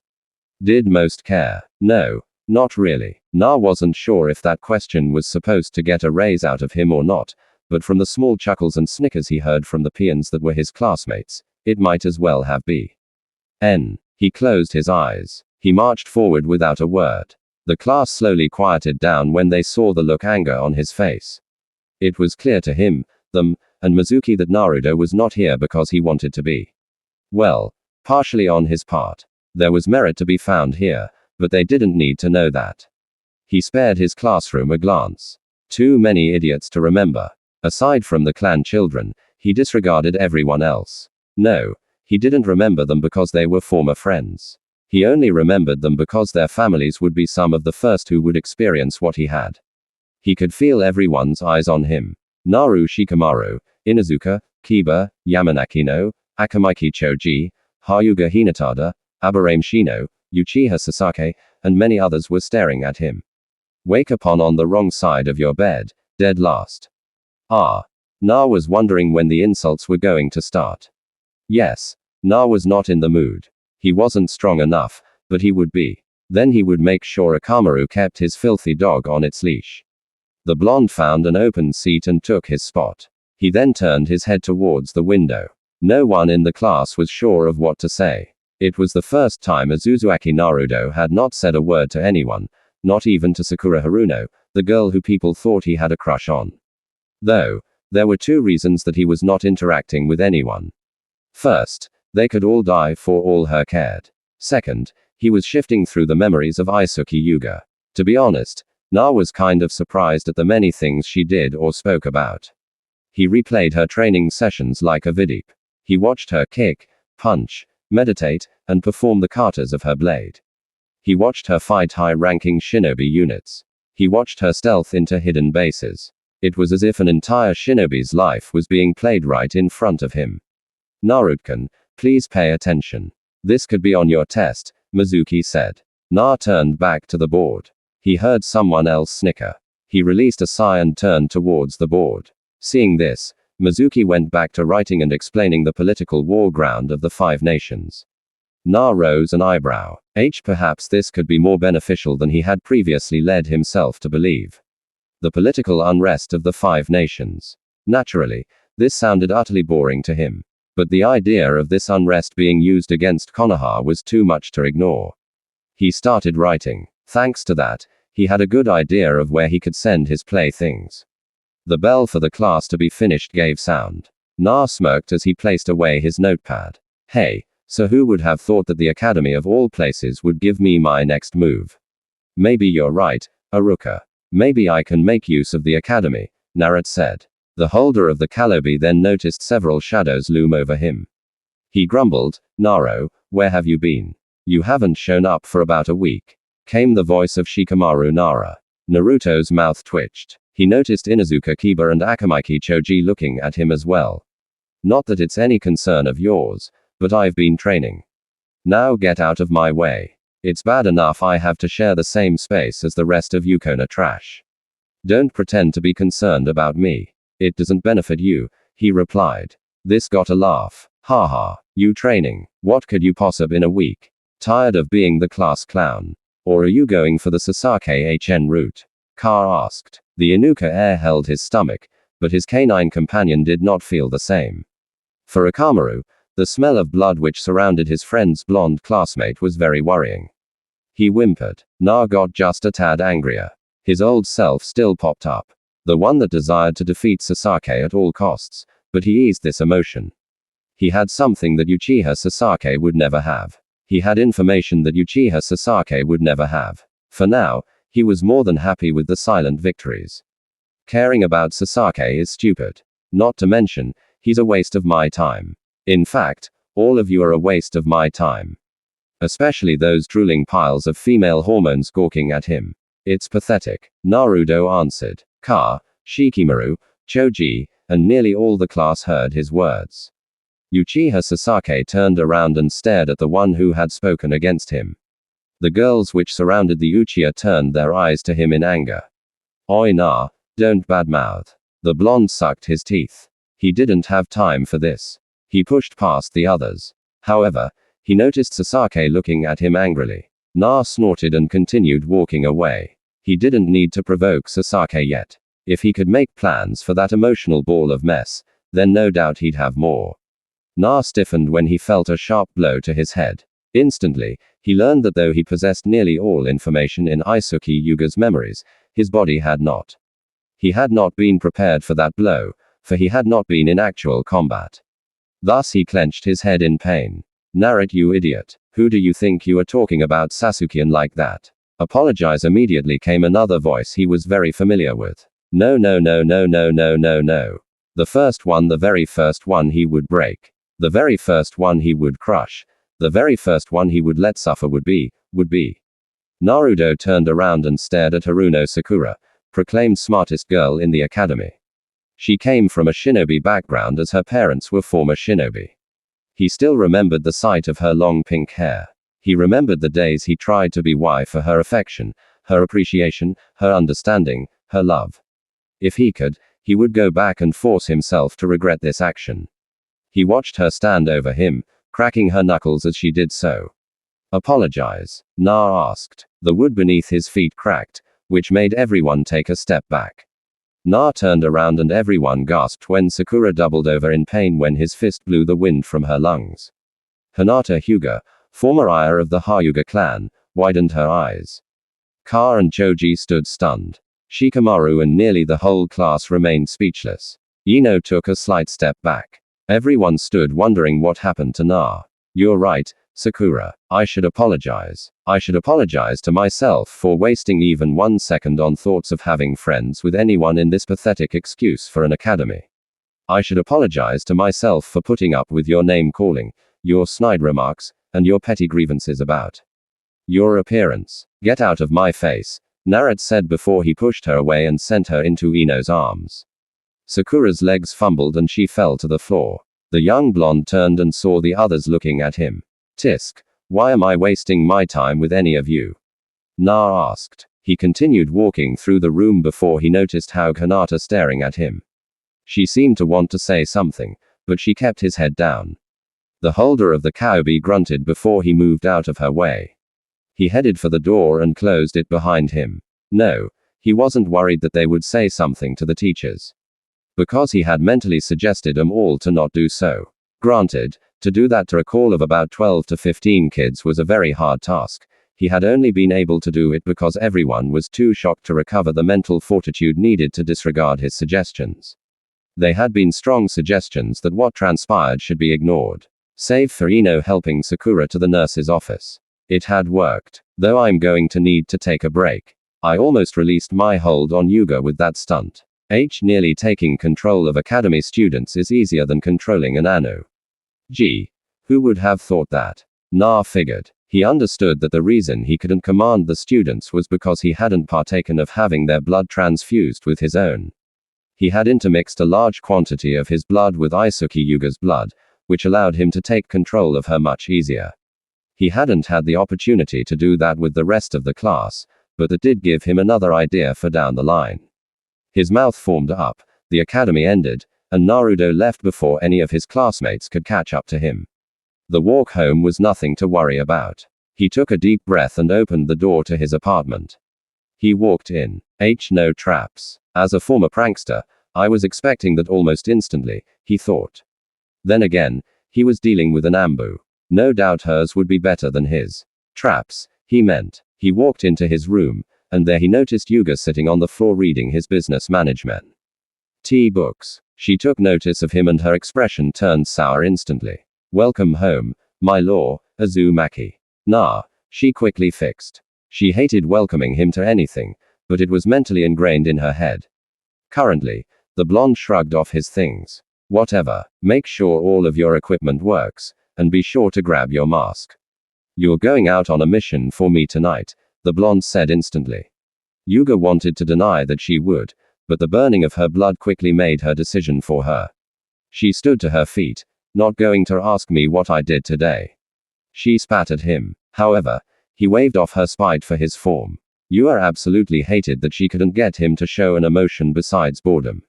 She wished she could make him angry so he could feel what she was feeling right now. Na took off his jacket. As long as you don't interfere with me and my plans, I don't care what you do. You're also talking a lot more compared to the past 4 days. Quit acting like I tortured you for the information. I don't even know the first thing about torture, he said. Azuki Yuga clenched her fists. Oh, she could teach him a thing or two about torture. Yet, she tried to do away with her thoughts of revenge. They only served to give her a headache. A very bad headache. Azizuki Yuga watched Naruto sit on his bed and pull out books on business management. And what pray tell will I be doing for you? Want me to teach you about the birds and the bee? Theo mentally cursed when the blonde with a wave of his hand silenced her mouth. Honestly, she was starting to remind him of Sakura. Then again, he knew she was just trying to get on his nerves as she always did. Though he did hate that he blushed at what she was insinuating on teaching him. Not really. I got something more exciting for you than that. You'll be going to the red light district. Na told her. Yuga widened her eyes, but she merely stared at the blonde with disdain. Yet, he didn't mind. She could hate him for all eternity, for all he cared. Plus, with her gone, he could get some practice done. Instead, she folded her arms and snorted. If she could burn him to ashes with her stare, then she would have done so. For Na, he just studied what he could. Slowly, the day passed away into night. Na made food for himself and for Yuga. Naturally, she didn't eat it voluntarily. Now, being an orphan, Na did not appreciate wasteful supplies. Oh, sure, he was messy, but you can bet you he always finished everything. So, he ordered Yuga to eat, and she did. Besides, he didn't need her potentially failing his assignments on an empty stomach. Once that was done, Yuga started getting dressed in her Anbu attire. She picked up her sword and placed it in its sheath. Try as she might to resist, she couldn't stop herself from picking up her Anbu mask and putting it over her face. Cool, you look much better when you're not running your mouth. Though I think some people might say the same about me. Dad Bio, Na remarked before handing her another videotape like the one he had mailed to Hayat. You know what to do. Now get to it. Oh. And be sure to let Gigi know how I'm doing. You're a very studious Anbu after all. Good luck, Naruto said as he opened the door. Yuga bit her lower lip, but she pocketed the vidip away and walked out of the door. She closed it and then locked it. Warn Hokage-sama. I've got to warn Hokage-sama, Yugao said. She stared in the direction of the Hokage mansion, but all of her struggling was pointless. She dashed in the direction of the red light district to complete her mission for her lord.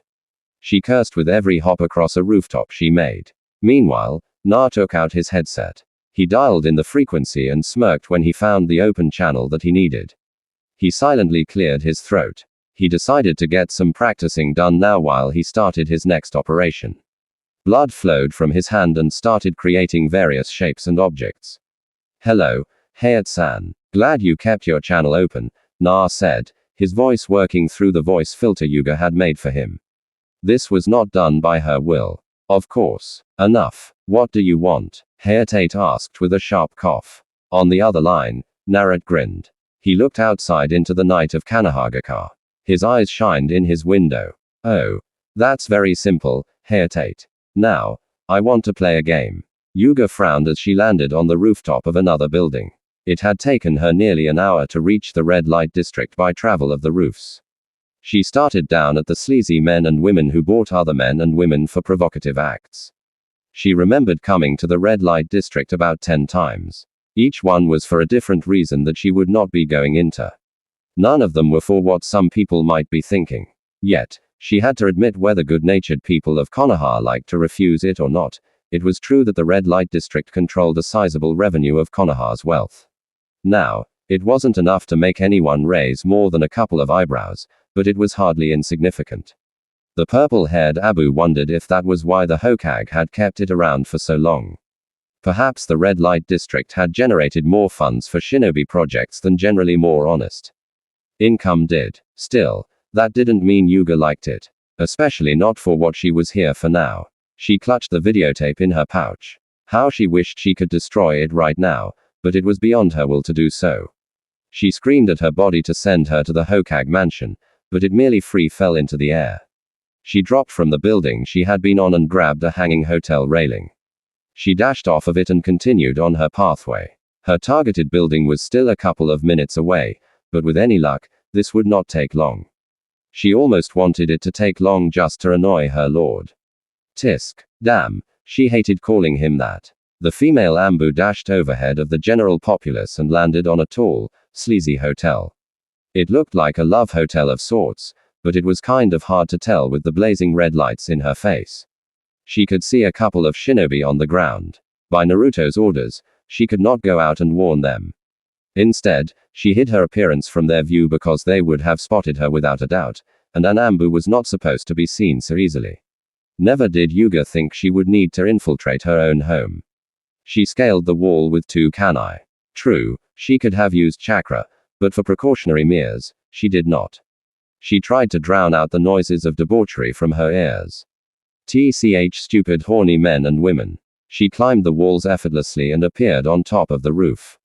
She scanned the horizon. There were no immediate threats. She hoped there would never be as well. Hell, she didn't even know how the current threat to Konoha was controlling her at the moment.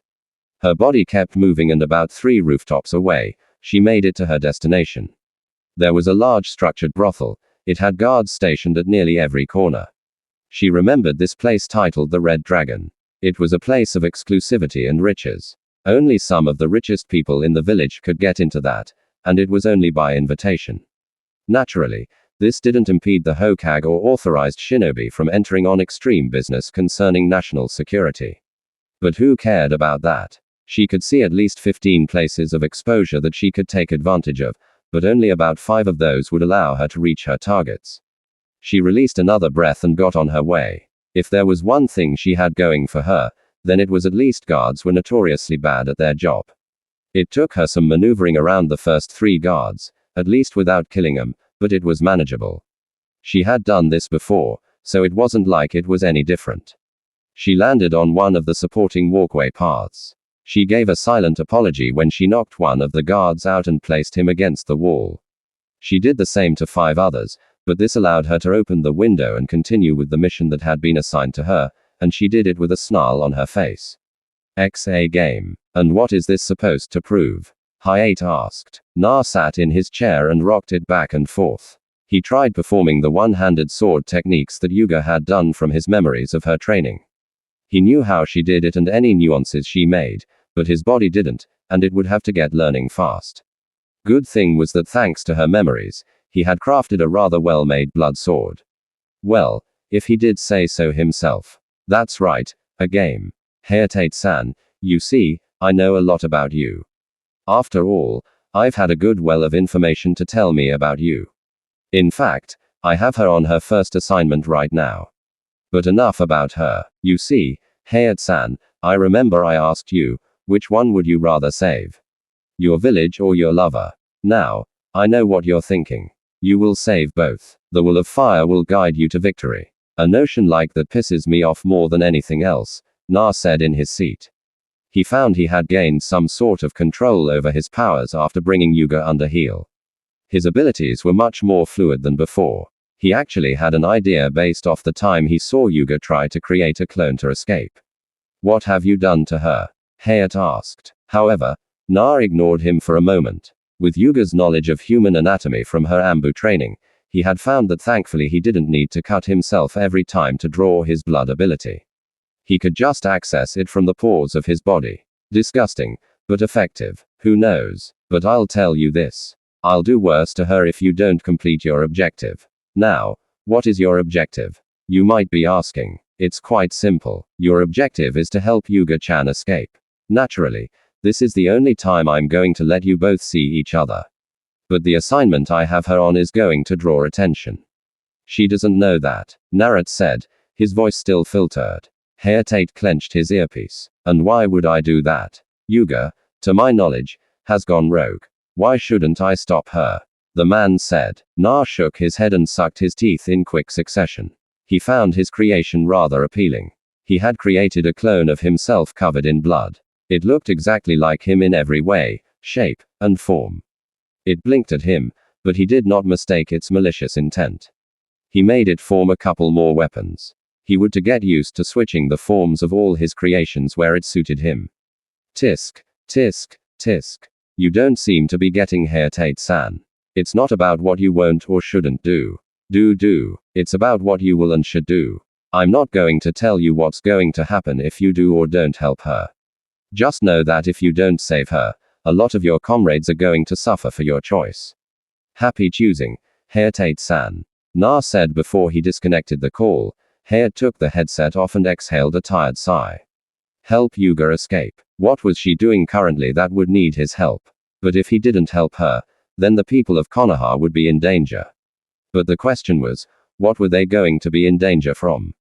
If he helped Yuga, then he would be condemned as a traitor as well. If he helped his comrades, then what would happen to them? What would happen to Yuga? What was he supposed to do? Hayate took a deep breath and exhaled. All right, calm down. Don't panic. Think about it carefully. Hayat remarked to himself. There had to be an avenue he wasn't looking at. Whoever this person was, he wanted Hayat to act rash. The Tokubetu-jan placed a finger to his chin. The assignment he has her on will draw attention. What does that mean? Is he talking about a show? It has to be something that will bring people to look at it. But that could be anywhere. Hayat thought. He quickly got up from the couch and moved to get dressed. No. Wait a minute. That can't be anywhere. Strategically speaking, there are only 5, 6, 10 spots in Konoha that people could watch from nearly every angle in the village. I have to remember that he somehow forced Yuga to give him sensitive village information. He has to know about these spots as well. Would he be watching? He had to. He sounded like he was obsessed with this, so naturally anyone would want to see the culmination of their work.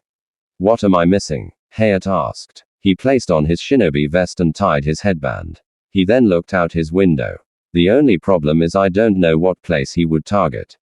He also didn't give me any information on how to get there. Unless I'll know it along with everyone else. I'll have to help her escape under the cover of fire. I will just have to bide my time then, the ill-looking Jonan said to himself. He noticed a small bird on a tree branch in front of his house. It quickly flew away while he walked back into the lower rooms. The bird continued to fly until it reached Naruto's window. The blonde released his control over the flying animal inside. A smile was plastered on his face. Well, at least he's being the obedient little side project, he said before putting the headset away. It looked like he chose well in capturing Yuga when he could. The control he had taken over her had made his power much stronger, and he wouldn't lie and say it wasn't appreciated. Now, he supposed it was time to see how the next phase was going. Hello, Yuga-chan. Having a fun time? Naruto asked. He thought he heard her pant as she knocked out the last of the guards who was tasked with keeping their charge safe from harm. She landed on the floor of a luxurious carpet. She had indeed heard his telepathic call, and she didn't like it. She glanced around the open room. Assortments of fine linen, gold, diamonds, and other precious stones littered the luxury room. The hue of red light created an intensely dark yet arousing atmosphere, and dare Yuga say she could smell the sting of opium on her nose. Her open-toed boots felt the comfortable touch of tiger fur, wide variety of alcoholic drinks, and questionable food choices laid upon trays of crystal and studded cabinets. What do you want? I'm busy doing your assignment, my lord. She spat at him, but again, Na ignored her tone. There was plenty of time to correct that behavior when she made it home. Through her eyes, he watched her enter the Red Dragon owner's living quarters. Takamura Shingen was his name. The blonde cursed himself for the blush that flew across his face when he saw the man asleep with at least 5 women hugging him, all of them content. Na pinched the bridge of his nose. He had to stop getting so easily flustered. He had read those stupid magazines back in the convenience stores, but this was much worse than that. Still, his eyes gleamed.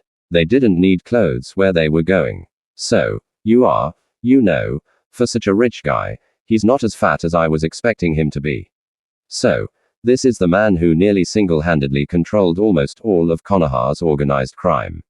Naruto replied, you refused, and she would kill anyone who told her otherwise, that she had felt a small smile appear on her face. She had not. She merely shook her head and headed for her target. She took out the videotape and placed it in one of the arms of the many courtesans who rested with the man.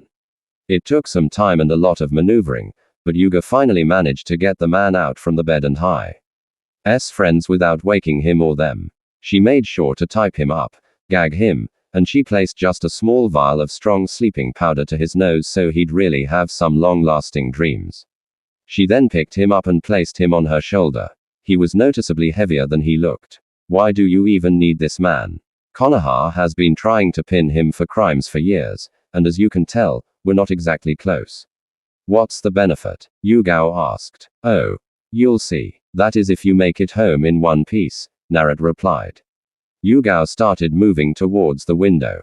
She glanced back. She did a quick once-over to make sure that her entire presence had been erased from the room. Wait, why did he say if? Yuga gasped when she heard the door behind her burst open. Shingen-sama. It's just like the caller said. Intruder. We have an intruder. About 3 men shouted. Yuga sucked on her teeth before she jumped off the railing. She really didn't have time for this. She swore if her lord had something to do with this, then she was going to make him pay one way or the other. She frowned as she scaled down the outside wall. The shouts of disfigured screaming came into her ears. She landed on one of the outer posts. Why make me deliver a damn video if I'm supposed to be kidnapping the person who should be watching it? Yao asked, and her feet began picking up speed. She charged down one of the corridors and she took a turn down a flight of stairs. However, she cursed when she saw at least 20 armed guards running up the stairs. Oh. Anu NC Han, who said the videotape was for watching? Naruto asked. You stiffened. Instantly, the building rumbled as a thunderous explosion impacted her ears. The purple-haired Ambu covered the body of her captive. No doubt flames had erupted from his bedroom. He was insane. Uzumaki Naruto had to be the most insane 10-year-old she had ever met. Unwillingly, she quickly picked up the owner of the red dragon and dashed out one of the open windows, which led to the outside, unlike the previous one, which had led to a lower floor. She jumped out of the building and landed on one of the rooftops. When she turned around, it was as if a sea of flame passed her by. She watched the red dragon, one of the most powerful establishments in all of Konoha's underworld, fall to the ground in ruin, killing anyone else trapped inside. Truth be told, watching the scene from Yuga's eyes, was not sure how he felt. This had been his first act of murder. Even now, he could see and hear people screaming as their charred corpses became naught but ash. He had been the instrumental cause of this. He watched people scream as Shinobi rushed to the scene. The Tower of Flame, which once held the seat of pleasure for any and all members underneath its banner, was dying. This was his very first violent act against Konoha. He could feel Yuga's emotions. She seemed close to tears. He snorted. This was his first time killing. Perhaps he had not done it directly, but it had been him behind it all. He wondered what face he was making right then, as he continued to watch. Now, did he feel happy doing this? He did not know, for he had never killed before. However, did he feel remorse over the deaths? Absolutely not. In fact, you can stop gawking now. We completed our objective. Get out of there, nah. Yua clenched her fists, but she agreed. She shook her head and made off with the owner of the high-quality brothel. She jumped across the rooftops, leaving the noise and chaos behind her. She wondered how many shinobi might lose their lives in the fire rescue. She wondered how many people had already lost their lives. In fact, her thoughts were so clouded that she only barely heard the sound of a kanai landing in front of her. She slowly stopped. Halt. Identify yourself. Where are you taking that man? And Anbu asked. If Yuga recalled correctly, then he was a newly promoted Anbu members. She growled, yet she did not speak. She had not been expecting such a fast response. Perhaps she should have, considering the fact that she too understood standard Anbu protocol. If she spoke, it would instantly give her away. I said, identify yourself. Where are you taking this Konoha citizen? The Anbu asked much more aggressively this time. Yuga was kind of surprised that the man didn't know it was her by her Anbu mask. Then again, he was new, so maybe it wasn't so out of the ordinary. For her sake, and for Heiat's sake, she couldn't speak. She dared not utter a sound. She could also see just outside her periphery, at least 5 shinobi appearing over the horizon. No doubt this would draw them as well, if it already hadn't. Release him. Hands in the air. What is your code name and identification number? He asked. Yugao slowly dropped Takamura Shingen on the floor. She then held her hands up. She could feel her heart pounding. She was turning on her own comrades. No, she wasn't turning on them voluntarily. This was all Uzumaki Naruto's fault. He captured her in this sick game of revenge that he had upon the village. Yet, she could feel her life pool burning when she tried to resist the urge to strike. I restate. What is your company? NNNN name Gashk.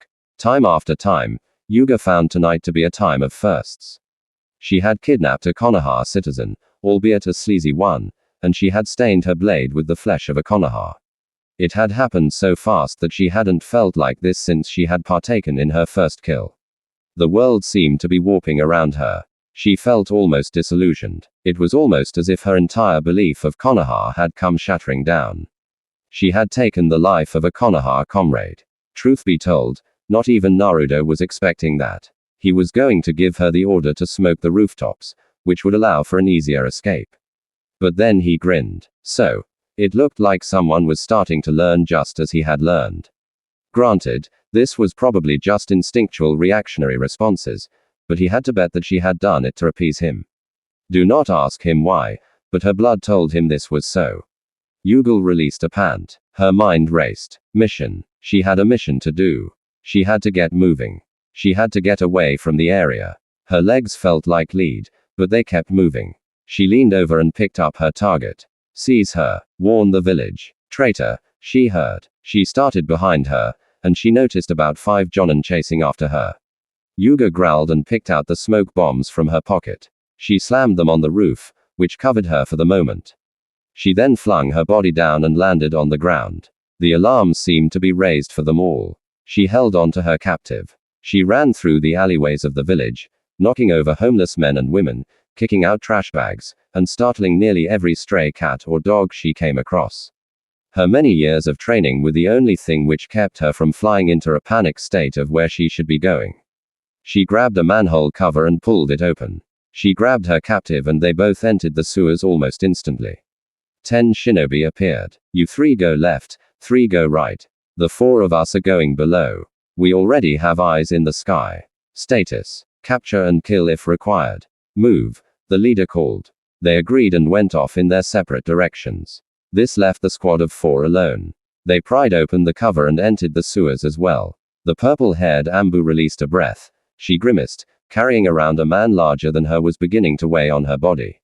She definitely needed more upper body strength. Okay, if I can take the passages which lead below, then I should be able to come out right above the brat's house. Hopefully, I can take a shower, she said. She then began lugging the body with her. It didn't take her long at all to hear 4 splashes of water from the spot she had just left. She waited a moment. There was only silence, so they decided to speak silently to keep from echoing their location to her. She supposed that she should have been proud at these jonin and their efficiency. But right now, it was just a tedious hardship that she was having to deal with. You could at least help me out, Yugao said with a frown, speaking to the one who was forcing her to do all of this. Naruto's eyes narrowed and his anger rose.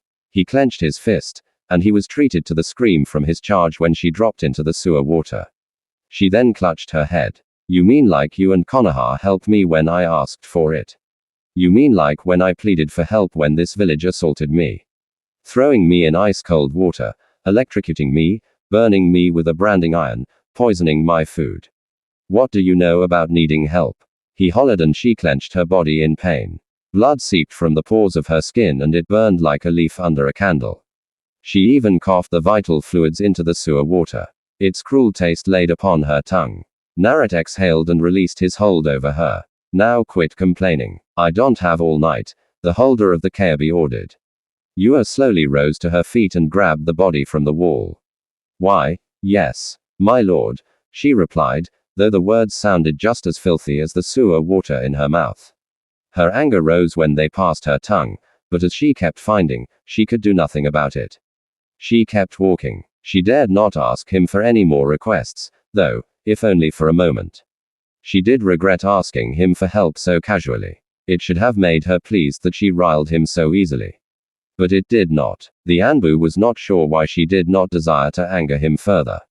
She merely continued with her assignment, wisely keeping her thoughts to herself. Naruto kept to his own as well. Time seemed to pass by very slowly for Yuga. It had been nearly a half an hour and now she was in a series of tunnels which she had no idea led where. Forgive her, not too many of her assignments had her walking the filthy waters below Konoha. She exhaled. Next time bring a map, she replied. Granted, she hoped there would be no more assignments, but hope seemed to be fleeting these days. Her mind took her to many things, but she tried to not think about the life she had just taken. It felt odd. She had taken the lives of many men and women as per the mission. But knowing she had directly stood against Konoha, her home was nice spirit crushing. All of this because the village had pushed one time too hard on the Kyuubi Ginuriki. Naturally, this was his fault and she hated it deep down. But if those were just some of the examples that he gave her, then she was not sure if she were in the place to judge. How could she be? It didn't mean she didn't hate him, though. She just thought to look at it from another view since she had the Gao. Yugao cursed as she felt a kunai stab into her kneecap. She then felt another stab her right arm and then her back. Yuga nearly fell into the water, but she managed to hold her ground, though her legs were very shaky. Yuao turned her head and noticed one of the Jonin agents had caught up to her. She glanced down at the water and frowned. The red fluid had clearly left a trail leading to her body. Tisk blood must have dripped into the water when I spoke back to the Kayabi container. Yuga thought to herself, the name Zuzuaki Na, I would suggest you learn it. And Bu Nikan. Okay. Mostly to herself. She had just enough time to dodge the sword strike which aimed to take her head off. She pulled her target out of the way as her assailant charged at her with ruthless proficiency. She blocked a punch with one of her legs and she jumped over a sword slash at her legs. She backed up a step. To reach her blade, she would have to drop her current captive.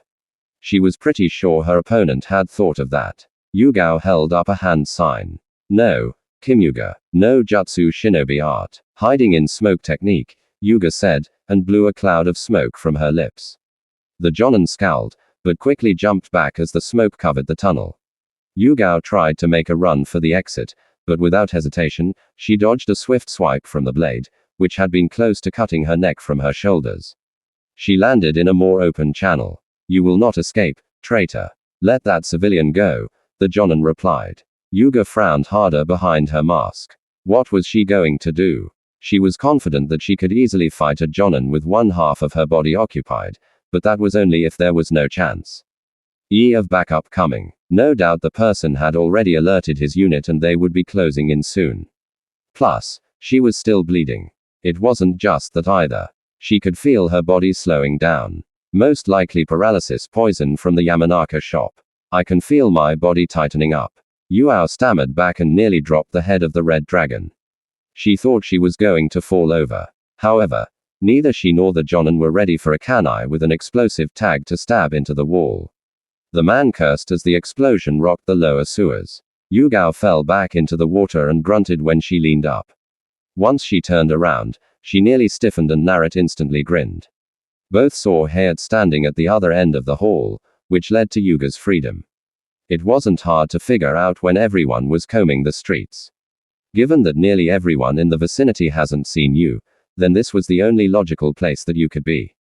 Unless you found out how to turn invisible, Hayat said. Yugao did not speak. Tears threatened to fall from her eyes. How she wished she could apologize. How she wished she could hug him. How she wished she could show him that she meant no harm, but she could not. She could feel her arm slowly reaching for her blade in order to cut him down. Please, not to him. Please don't make me do it. I'll do what you ask, but please let him live. My lord, Yuga pleaded to the blonde watching. She squashed her pride in her anger. For the one she loved, she would do whatever was required of her. She begged that she not be the one to pass her lover from the physical plane. She knew he could hear her. Na tapped his finger on his table. Truth be told, Na was going to have Yuga attack Hayat as more of a power move. Kill, maybe not. Maim, probably. Yet, the idea didn't sit well with him. Currently, he was aware of his limitations.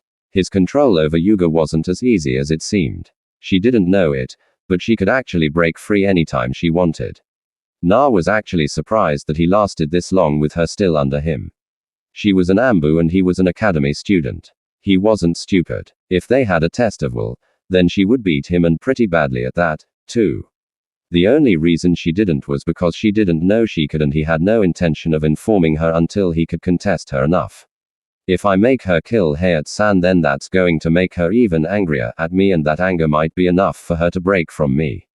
Tisk, it's a shame, but I guess that's my own fault for trying to subdue an Andu without training with this power. Then again, I did say he would try and kill her under the council's orders. Ironic coming from me. But I don't need to rush yet, Naruto said to himself with a slow nod.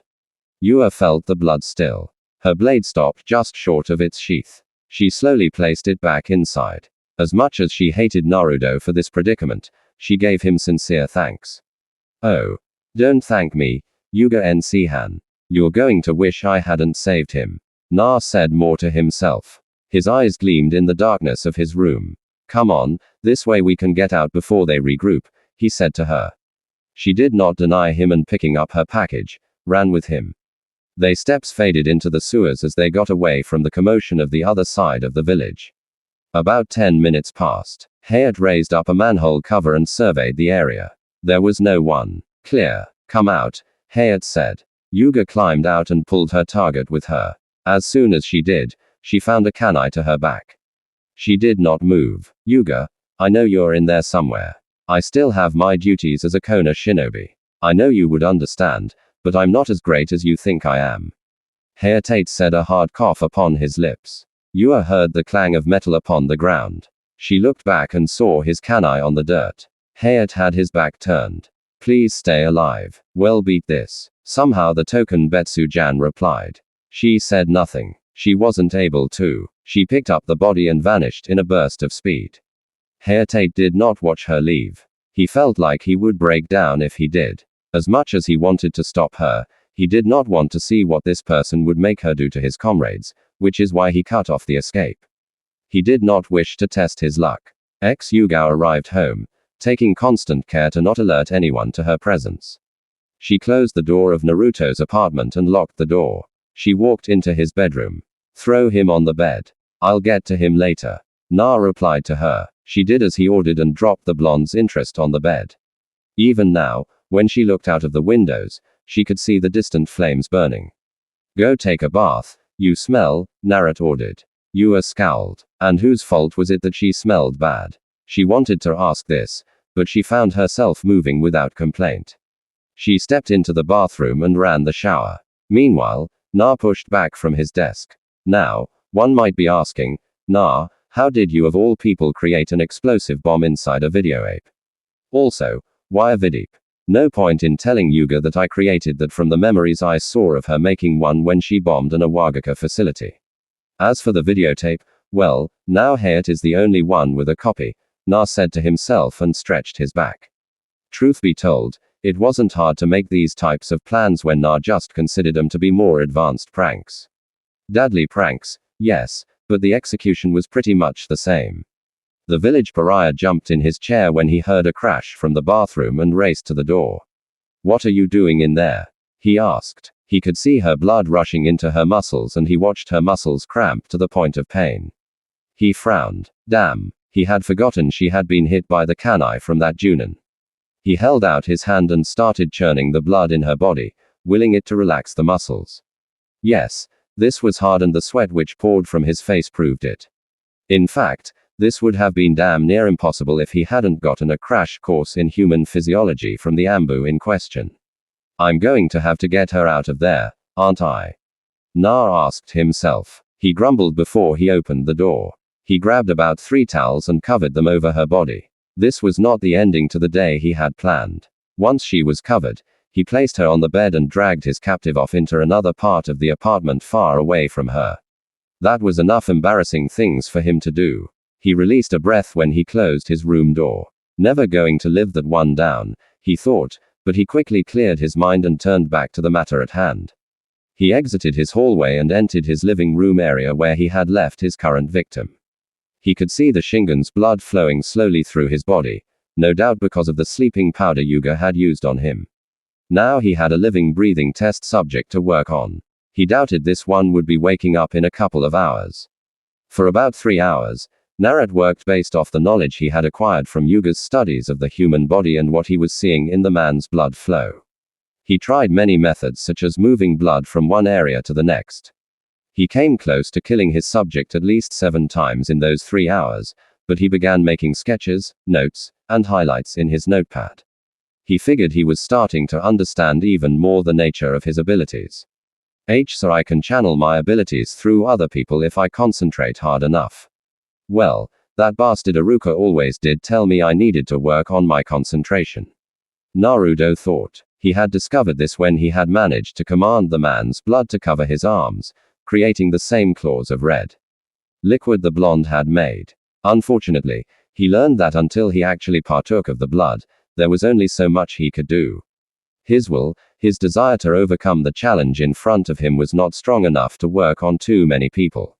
He had managed with the academy because it was a bunch of pathetic, juvenile, immature idiots, but Yuga he had only controlled because he caught her off guard. After the third hour, he leaned back and released a tired sigh. Then again, it's not like I need to only control Shinobi.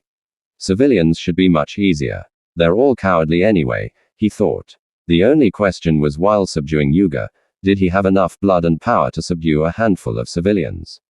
He called for about 3 rats, and they came in a hurry. He had a firm grasp on how to order vermin around while keeping an ambu under lock, but people were a different matter. Well, they always called me crazy. Who am I to disagree with the masses?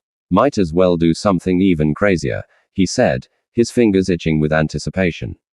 He went into his kitchen and brought back a knife. He stood before his prey. The blade shimmered in the moonlight. Here you are in the house of the holder of the Kyubi, sleeping, dreaming of swimming in a pool of women and money. When you wake up, I wonder what kind of face you'll make. Well, it doesn't matter. It'll be the last face you make, he said. He took the blade and gently sliced Takamura's finger. He watched the blood quickly seep out. Na felt his own blood circulating and it slowly pierced his skin. The blonde then touched his blood with the man's own almost instantly. Takamura Shingen gasped in pain and his eyes blasted open. What W? Where am I? I can't move, he said. He heard a chuckle. His eyes turned to the right. Of course you can't. It's much easier to do this without a struggle, don't you think? Na asked. Takamura stared into the red eyes of his captor, Azuzuaki Na. Before he could scream, he felt immense pain circulate through his body. Yet, when he opened his mouth to scream, he found himself choking upon a familiar taste of blood. It filled his throat, keeping him from unleashing a full scream. Guac why? Oh. You brat. You really do. Ah. Monster. Ours knew it. He choked out, but Naruto only smirked at the comment. He watched as his blood flooded the Takamura's internal systems. True, it was a slow death, but Na had plenty of time. Plus, his servant was currently paralyzed in his bed. Not like she could interfere. Yeah, you're right. I am a monster. Sorry it took me so long to get it. I'll never make that same mistake again. You know how I know. Because you're going to help me, the blonde replied. Before Takamura could even ask, he upheld a cough from his throat. Blood splattered from his mouth and onto the reaches of his chest. He noticed Naruto standing over him. Within his eyes was anger, but a distorted sense of satisfaction. Takamura tried to raise his other arm. Please, don't kill me. Was wrong. Give me one more chance. I'll leave you alone, he wheezed and begged. Na could see why. The blonde had already made his way to the man's heart, and he had drowned the inner reaches of his arteries. Leave me alone. Why would I want that? I'm giving you what you wanted. Remember, I'm giving you and Konoha, the monster you always wanted me to be. Remember how much I begged. Remember how much I cried. Remember how much I suffered. Remember how much I asked for you guys to stop. Na asked. The man's eyes slowly rolled into the back of his head. Tendrils of the blood Naruto had used quickly spread themselves through his chest. Soon, he started to spasm, but he was still kept quiet. Please, I have a wife and son. They need me, he pleaded. But the holder of the Kyubi had heard these thoughts. It seemed he had mingled enough blood for another mental connection. Oh. Don't worry, you'll be leaving them in the most capable hands. Along with your business, your brothel empire, your connections, and your employers. You're leaving it all in capable hands. In fact, you're going to give it to me, Naruto said, a wide smile on his lips. I would never give anything to you, demon. You think a 10-year-old can control the entire underworld dynasty that I have prepared? The trials I've had to overcome. I'll never hand over. Takamura stopped, but he stilled when a blade exploded from his body. His head turned and he watched Naruto smile. The blonde leaned over him until his eyes were right in front of him. It's not about what you want, it's about what I'm taking. Just as you took away my love for this pathetic Inuzuka dog dunghole of a village. Your wife and son, I'm going to have fun teaching them their new roles. And you know the best part. You're going to watch all of it. Na said as the blade slowly retracted back into the man's body. His pupils turned red and his irises gained a black hue. Takamura slowly raised himself up. Phew. Glad Yuga was paralyzed for that one or I might have been in trouble. Isn't that right? Expendable pawn number 2, Na asked. The man stood to his feet and instantly dropped to his knees. Yes, my lord, he said. Soon, all of the man's memories began to fill Naruto's mind. Nothing was hidden from him. As if watching a long tape, he scanned what he could, and once he was finished, he stared at the ceiling. Yes, now he had a base. Now he had place to call his own, free from the public view, and it was very popular. Na stared outside. He could see the smoldering remains of chaos that he had caused outside. You see, Gigi, when I did it your way, I would still be staying in the decrepit apartment. But once I do it my way, I get the results I want. Still, I got some interesting out. Even the major clans are members. It also looks like Mizuki-sensei isn't so noble after all, he thought. He rose to his feet and turned out the lights to his apartment. All right, Mizuki-sensei, you're next. It might take me a long time to do it, but I don't mind. I'm not going anywhere anytime soon. Besides, a student always needs a teacher to be a part of their educational growth. Na asserted. A dark laugh escaped his lips. It was time to go to bed. Tomorrow was the weekend, and he had so much to do. Yes, for the next 2 years, until he took his graduation exams, he would continue to build his powers and the forces which laid below. A shinobi always plans ahead. Isn't that right, Gigi? No, Hokage-sama. We still have not located the culprit behind the explosion in the red light district. We have Inuzuka trackers working with the Hauga to aid us, but progression has been unfavorable. As per your instructions, we have issued that the result of the explosion was from an uninvestigated drug chemical co-impound in the building instead of a shinobi attack by a disguised Ambu agent. We've yet to ascertain a motive or even if the person is a spy or a traitor. We will keep posting details, John quickly said with a firm salute. He breathed a piece of smoke from his pipe. Good. Make sure the relief efforts for the civilians takes priority. Many have lost loved ones already. I'd like us to not lose more. The leader of the village answered back. The Jonin gave a bow for an answer, then swiftly departed from the Hoage's office. This left Hisan alone for the moment. The Sandame exhaled and leaned his back into his chair. No trace of residual chakra, and because of the sewer system, the person's smell was completely covered. An Anu dead and an injured Jonin in the pursuit were the force's casualties. Whoever this person is, they're a powerful shinobi and a very serious threat. His thought to himself, he had been pulled into staying at the Hokage mansion since late last night. The amount of deceased that had been reported to him had been very unsettling. He had been there to watch his shinobi pull out the charred corpses which had burned in the flames. Many mourned the loss of their unorthodox co-workers. Yet, coincidentally, one person was not among the ashes. Hai pulled out a folder from his lower desk. Takamura Shingen, the owner of the Red Dragon, which had burned down, held a picture that was upon the folder. Saratobi folded his arms and stared at the picture as if it was mocking him. The reason for this was because, though evidence pointed otherwise, Takamura Shingen, though civilian, was a powerful figure within the underground world of Konoha. Drug smuggling, weapons trade, trafficking, fights to the death. The man did all of it and more. His had been trying to pin him for years, but it had never worked. The man always had an alibi, friend, co-worker, visitor, who could attest to him not being remotely involved to anything happening. Hai loathed to admit it, but Shingen had brought in extra money to Konoha's welfare, though through CD means, he was the only one not found among the destruction. From the few times Hirosen had watched the torture and interrogation department probe the man for information, Takamura didn't seem like he type to be captured so easily. It only seemed to make this apparent apprehender even more formidable. The true question plaguing the Hoage's mind, though, was what did they need him for? There are many angles to explore before the light reveals itself. The aged Cage said before he found his door open without waiting for his acceptance. He noticed the council appear before him. There were 3 of them, and with the addition of himself structured the governing body of Kanehage Nosado Heizen Seru Tobi Kaharu Utatane Homura Mito and Danzo Shimura. This was the Council of Konoha and the members who ensured the continued perseverance of the Will of Fire. We may have to take drastic measures. It is troubling knowing that an Ambu agent could turn rogue. It would be in our best interest to have all scanned and questioned. His home said. The Hokage stood to his feet and stared out the window. He glanced down at his village, his home. People moved with purpose and dignity. It's not as if this hasn't happened before.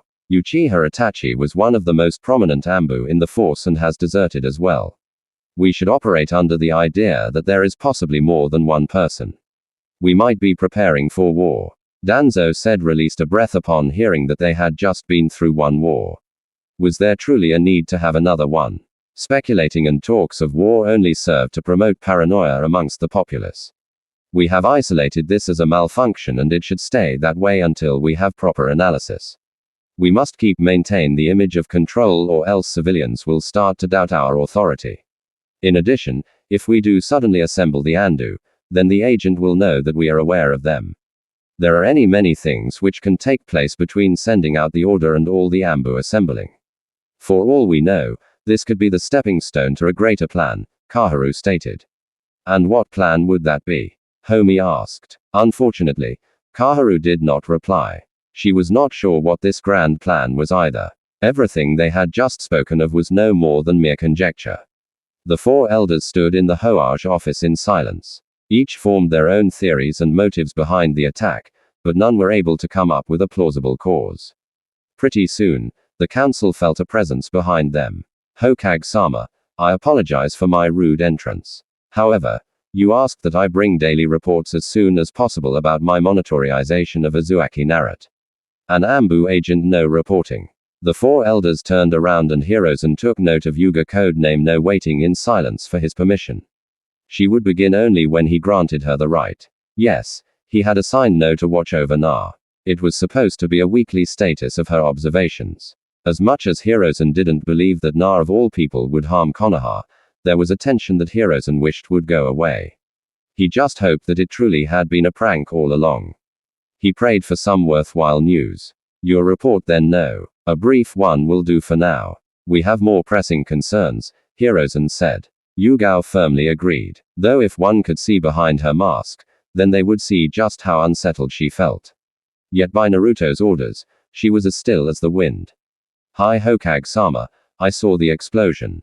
Unfortunately, while I was investigating the destruction, I had to leave Uzumaki Naruto for a time, so I'm unable to ascertain his actions for last night. However, from the near week that I have observed him, I have not noticed any suspicious behaviors.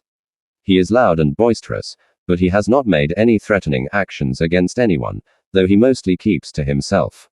He spends most of his days training in the woods, she explained. The Sandaime breathed a sigh of relief that went unnoticed by most in the room. That was definitely better news than what he was being given at the moment. It seems Naruto is taking my promise to heart. I only hope I am making the correct choices, Hisan thought to himself. He was ready to send her off. But the members of the council turned to him.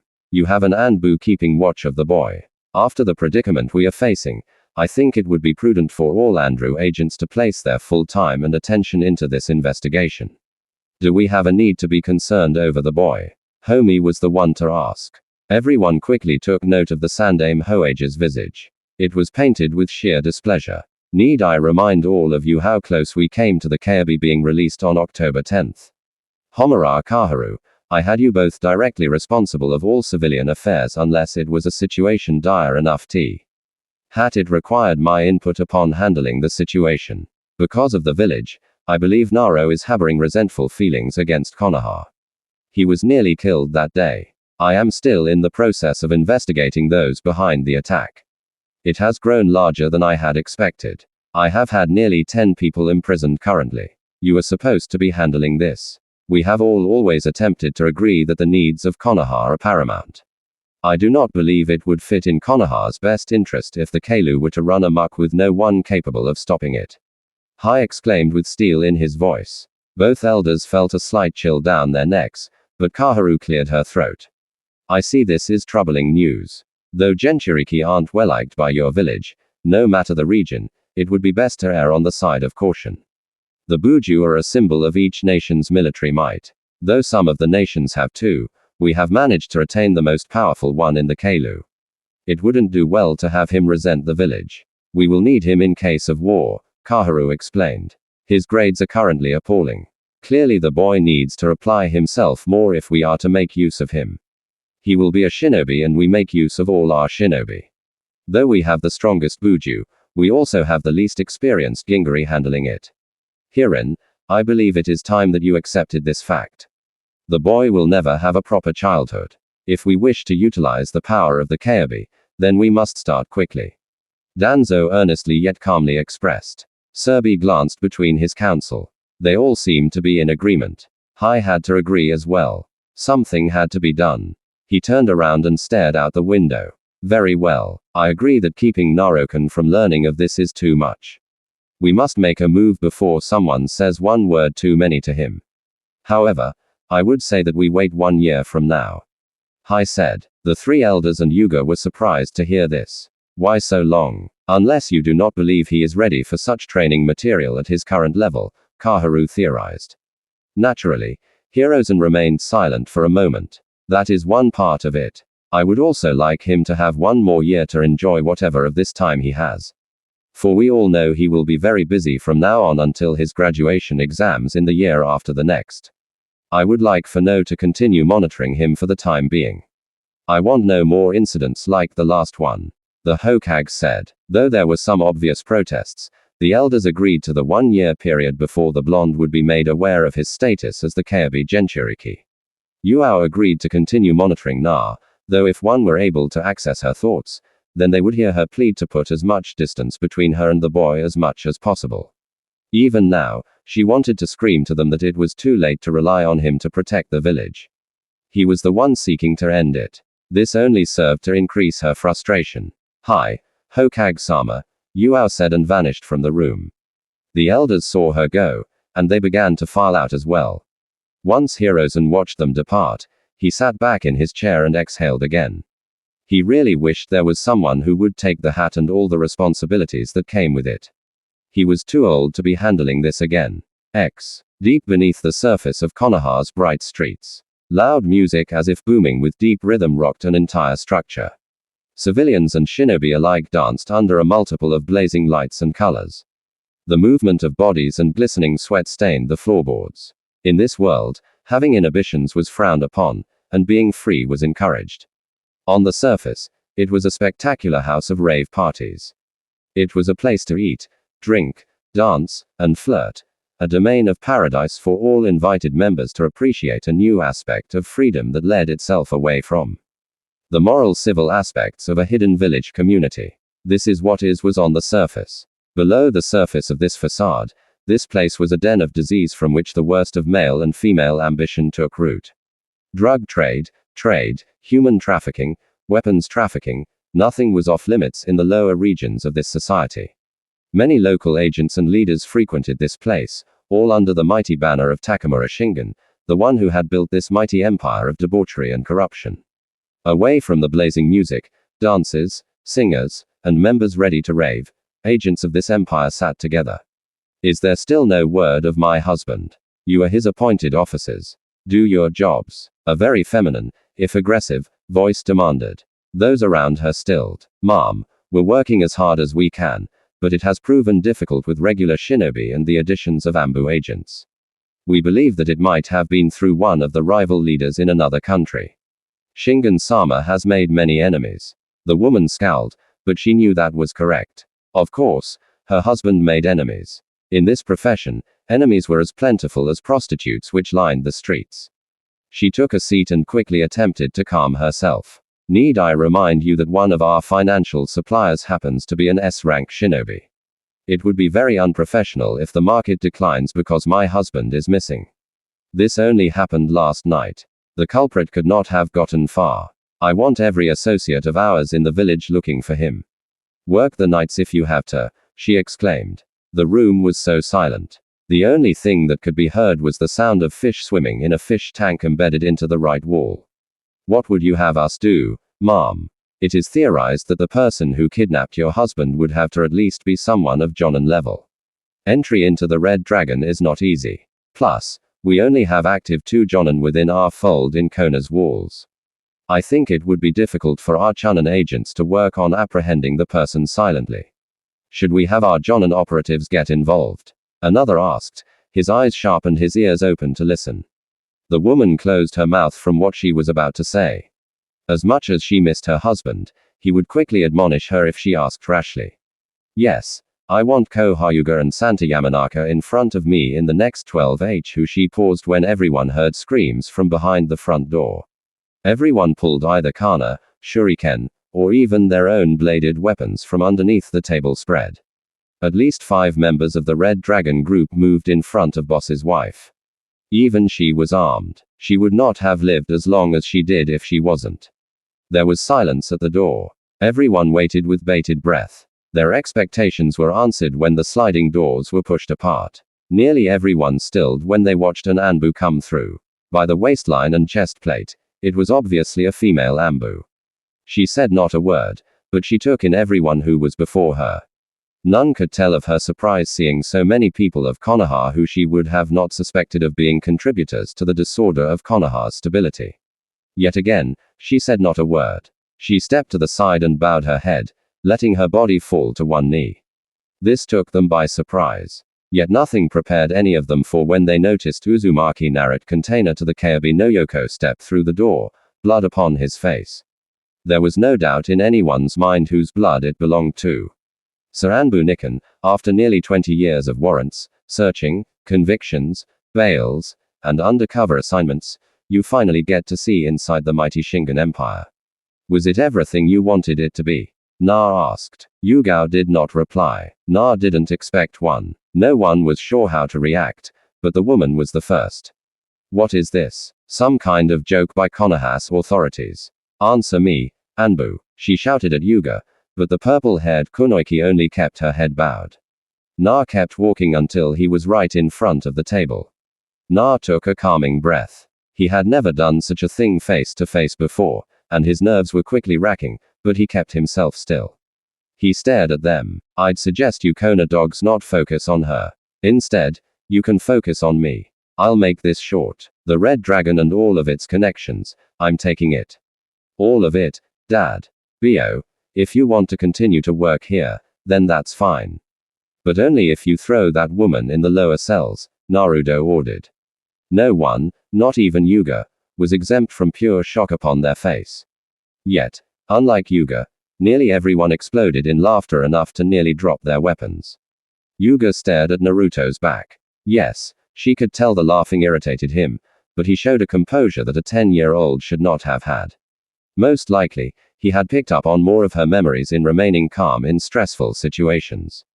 But she had to give slight praise, as much as she was loathed, to that his application of her experiences seemed almost natural. The woman cleared her throat and pushed her guards out of her way. Ho ho ho. So, it would seem the village prankster is out for his next big prank. It must admit it was a humorous one, but the likes of a brat, especially one like you, is not welcome here. You see, I have no problem killing children. They talk too much, and all who talk must be silenced. Tell me, what would you do with the Red Dragon? She asked. The blonde watched her movements carefully. He could see the flowing beats of her heart. She was very calm. She had every right to be, after all. What would I do with the Red Dragon? I think you mean what will I also do with the Red Dragon? Anu Nan does good work delivering packages. They just explode great surprises, don't they? Na asked. Humor left everyone's face. The Keilu Gingariki's eyes darkened. Ah, that got them going. Now, just like I practiced, the young academy student replied to himself.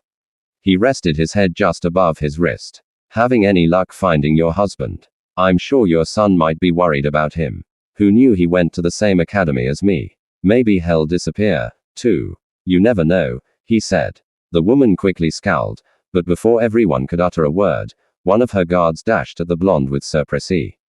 NG speed. The guard roared with his sword overhead. You disrespectful piece of demon filth. How dare you threaten Shingon-sama's son?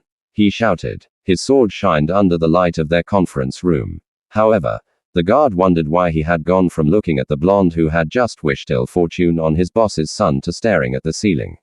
He even saw his blade floating in front of him. With the help of the lights and the shimmer of his blade, he found his answer. He saw his body drop to the ground to the shock and horror of all while his head spun in the air, dislocated from its shoulders. It then crashed near the front of the door that both intruders had entered from. Just before he died, he noticed the Ambu standing in front of the one he had tried to protect. In one hand, a blade of steel. Yet in the other hand, it was a blade of dark pulsing red evil. It looked almost tangible in form, and it was crafted like a sword. It looked as red as blood. His eyes rolled into the back of his head, and he faded away into the afterlife. Any more volunteers? Na asked. Yugao slowly relaxed her stances with her blade of steel and blade of blood in both hands. Having looked at so many books and the hours he had put in along with Yuga's experiences in swordplay and sword maintenance, Naruto was easily able to fashion a blade for his friend. Even better, he glanced at the small scar he had made on her wrist. It was actually her own sword, so to speak. No one said a word for a moment, but quickly 2 more guards dashed for them both. Yua's eyes hardened. Yes, these people were all the scum of the earth. Yes, Konoha had been trying to take them down for years. Yes, she was glad to be rid of them. However, frustration was prevalent upon her soul. She was not doing this because Konoha had gathered the evidence. She was not doing this to save any more poor people from being exploited. She was doing this to further her lord's agenda. Yugao dashed for one of the guards. The clash of metal rung in the room when their blades collided. However, the guard stood not a chance when she swung her blade of blood for his midsection. He fell to the floor in pain, but Yugao quickly severed his head just like the previous one. However, she allowed the other to pass her by merely because Naruto had told her to. He watched the man charge for him. He could see the man's pumping heart. So much easy material to work with. He asked for the blood to harden and it followed his command. One thing Naruto noticed was that blood for humans was much denser than blood for animals. Thus, it was much more difficult to form and bend. But he had a lot of practice last night. Raising his hand into the air, Na took a hold of the force which compelled the blood to obey him. In an act which quieted anyone who might rebel against him, he pulled his arm to himself and the most agonizer. NG screams were heard from the guard, as at least 20 rows of blood spikes bursted from his chest, killing him instantly. He dropped down and fell in front of the blonde. The Kayabi container tried not to let his thoughts linger for too long. He was sure he would tremble if he did at the idea of his first kill. Yet, he couldn't falter now. If he did, this really would be the end of him, and he couldn't allow that. A slow exhale made him calm his nerves. He turned to the rest of them. The blood from all 3 guards slowly drifted into the air. Each combined with the other until it formed a spherical ball at the center of Naruto's palm. He then imagined it as thin as possible. He imagined it as long as possible. A grin he formed upon his face and he threw the blood into the air once again. However, as it splashed through between them all, the vital fluids quickly formed over 100 rows of Espen-like needles ready to pierce any and all flesh. Given the tight space and the many rows, escape was not possible anymore. Takers. I'm always happy to take more blood donations. Na said he noticed Yuga still remained between him and the others. So you're finally showing your true colors, demon. I knew that old bastard of a Hokage was too trusting to let you live. One of them said, to which the others silently cursed. They did not want to die for another stupidity, even if they felt she was right. However, the only thing they all received was a smile. The others shivered when a blood spike pierced the mouth of the one who spoke, making her drop dead as well. Na turned his hand and pointed the rest of his arsenal at his latest victims. All aboard the next trip to the afterlife. All that is required for entry is you opening your damn mouths one more time, unless I say so. The blonde grunted out. Color seemed to drain from everyone's faces. Yuga was not sure how she was supposed to take this. She was an Anbu. Yes, she held valuable experience and wisdom which could hold the fate of a village in someone's hands. But with just her memories, her lord was able to do this. Well, beat this somehow, Hayat replied desperately. Yuga wanted to believe those words. But now the blonde had not just acquired her memories, but also the memories of the leader of Konoha's underworld. If he gained any more, what would become of them? What would become of her? Would she ever be able to get free from his grasp? She could feel hope slipping away. As her hope slowly drained away, she was brought back to her deal with her lord, her deal with the devil. She found herself despairing. Would Hayat kill her? She wondered what went through the minds of everyone around them both. She could see them lowering their weapons, aware of their own pointless struggle. She could feel the surge of pride radiating from her lord, for he had won once again. This 10-year-old boy, who sought the destruction of Konoha, had placed himself in a smaller goal to do so. She had helped with that. She had been instrumental in that. What could she say? Would death be enough to fix her mistakes? What are you all doing? My husband won't stand for this. Do you not know how I am? I am Kai Shingen. My husband will have your heads for this. You will all pay for this. MMPHM. The wife of Takamura Shingen said before she was gagged by one of the opposing officers. Take her to the cells. Tell them the Red Dragon organization is under new management. One of them said, their voice filled with uncertainty and fear. Though whether this was fear of the blonde behind them or whether it was fear that the boss's wife would actually go through with her threats, it was anyone's guess. The woman was quickly removed from the presence of everyone, which left the officers in front of the blonde. They stared at him. He stacked back. He closed his eyes and slowly lowered the spikes he had controlled. I knew we'd all see it my way eventually. It took me some time to see the village's way, too. So, I won't hold it against you. Now, we can talk like I wanted to do from the beginning, Na explained. He watched their breathing settle. Look at their eyes. They were so full of hope, so full of relief, so full of joy that they might live to see the rise and fall of the sun. How he loved those expressions, just like the ones he had worn. His first direct kill fresh in his mind, Naruto swung his hand down. Let them learn just as he had learned. Screams filled the entire conference room. Hundreds of spikes of blood stabbed through the wall, and the blood of those inside flowed out like a wonderful stream of red. He and Yuga stared at his work. It was then that the Kayabi container fully took in the fact that he had just ruthlessly murdered the people in front of him. He damn near came close to spilling his guts over the floor, but he managed to hold on just enough that this did not happen.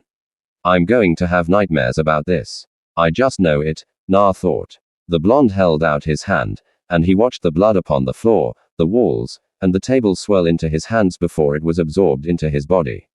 Perhaps he would have to start thinking of getting some kind of container. This much blood was beginning to make him feel sick. Perhaps another item for storage would need looking into. I don't understand, Yuga said. This got Na to turn back to her. Silently, Yuga had watched Na effortlessly crush the hope of all the men and women around him. Before he had cleared the floor of their fluids, she wasn't even sure if someone's blood hadn't already mingled with another. Now, he had all of those people's memories as well. Yet, why did he do this? He had clearly promised them that they would live if they had dethroned Takamura Shingen's wife. Now, Yuga was no stranger to betraying the promises of her victims. Lo, she was to admit it, but she wasn't an angel in saving people. She was a shinobi and an Andrew agent. She had killed many people who had thought they would live through the harsh realities before them as well. Yet, why would a 10-year-old do it? She wasn't sure what he had to gain. I never said they would be physically working at the Red Dragon. They're still working for it. I'll make sure to put their blood to good use. You have to admit getting a new sword must have felt cool, he smirked. Yuga said nothing. She was not going to admit that. At all. Na walked out of the conference room. He could still hear the loud pumping of music. He controlled this. He controlled all of this, though. How he was going to do so was another step. He didn't admit it, but he had nearly passed out from the memories of about 12 underground offices flooding his head. It would take a while to sort between them all. So, what are you going to do now? No matter how many memories you amass, you hardly have the expertise to take on people who have been in this kind of world for over 50 years, Yuga said. Na chuckled. Worried about me? You're still being more talkative, he said. Yuga wanted to scoff, but her mouth didn't move to her commands.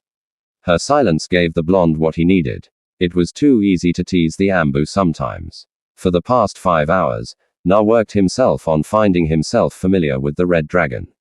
He had decided to close the facility, if only to get that stupid music out of his eardrums for the time being. He also added more blood to his arsenal from the numerous guards who had tried to stop him. Perhaps he should have left 1 or 2 of the officers alive to explain the new management, but it was rather easy for the mob mentality to settle after they saw the 5-10-15 corpses which had laid upon the floor. No one said a word to the blonde. There was no sass. There was no demon talk. There was no cunning wit. Plus, he was sure just Yuga's appearance had deterred them in any more attempts. Not that Naruto minded, it was only making him stronger. Naturally, the memories were definitely taking their toll on him, but he had continued to learn surprising thing after surprising thing. It's a shame none of the Chunin agents are here. It's better to get them used to the new management, but I guess I can't do anything about it now. They'll come eventually, Naruto. Now, he supposed he would have to return to the task at hand. Here is a list of all activities conducted by the Red Dragon Group in the last 5 years. Na-sama, one of the associates, growled out. Not that Namin did. As long as they watched their tongue, then he wouldn't cut it off. Maybe, truth be told, Na didn't actually need this information, but it was much better than potentially staring off into space, viewing memories around a group of people ready to end his life. With his new abilities, he didn't know if they could. But why take the risk? Sheesh. Kidnapping, pillaging, thieving, trafficking routes, times of routine shinobi shifts, and even the annual dates of the next guard shifts. No wonder Yua-chan couldn't catch these guys.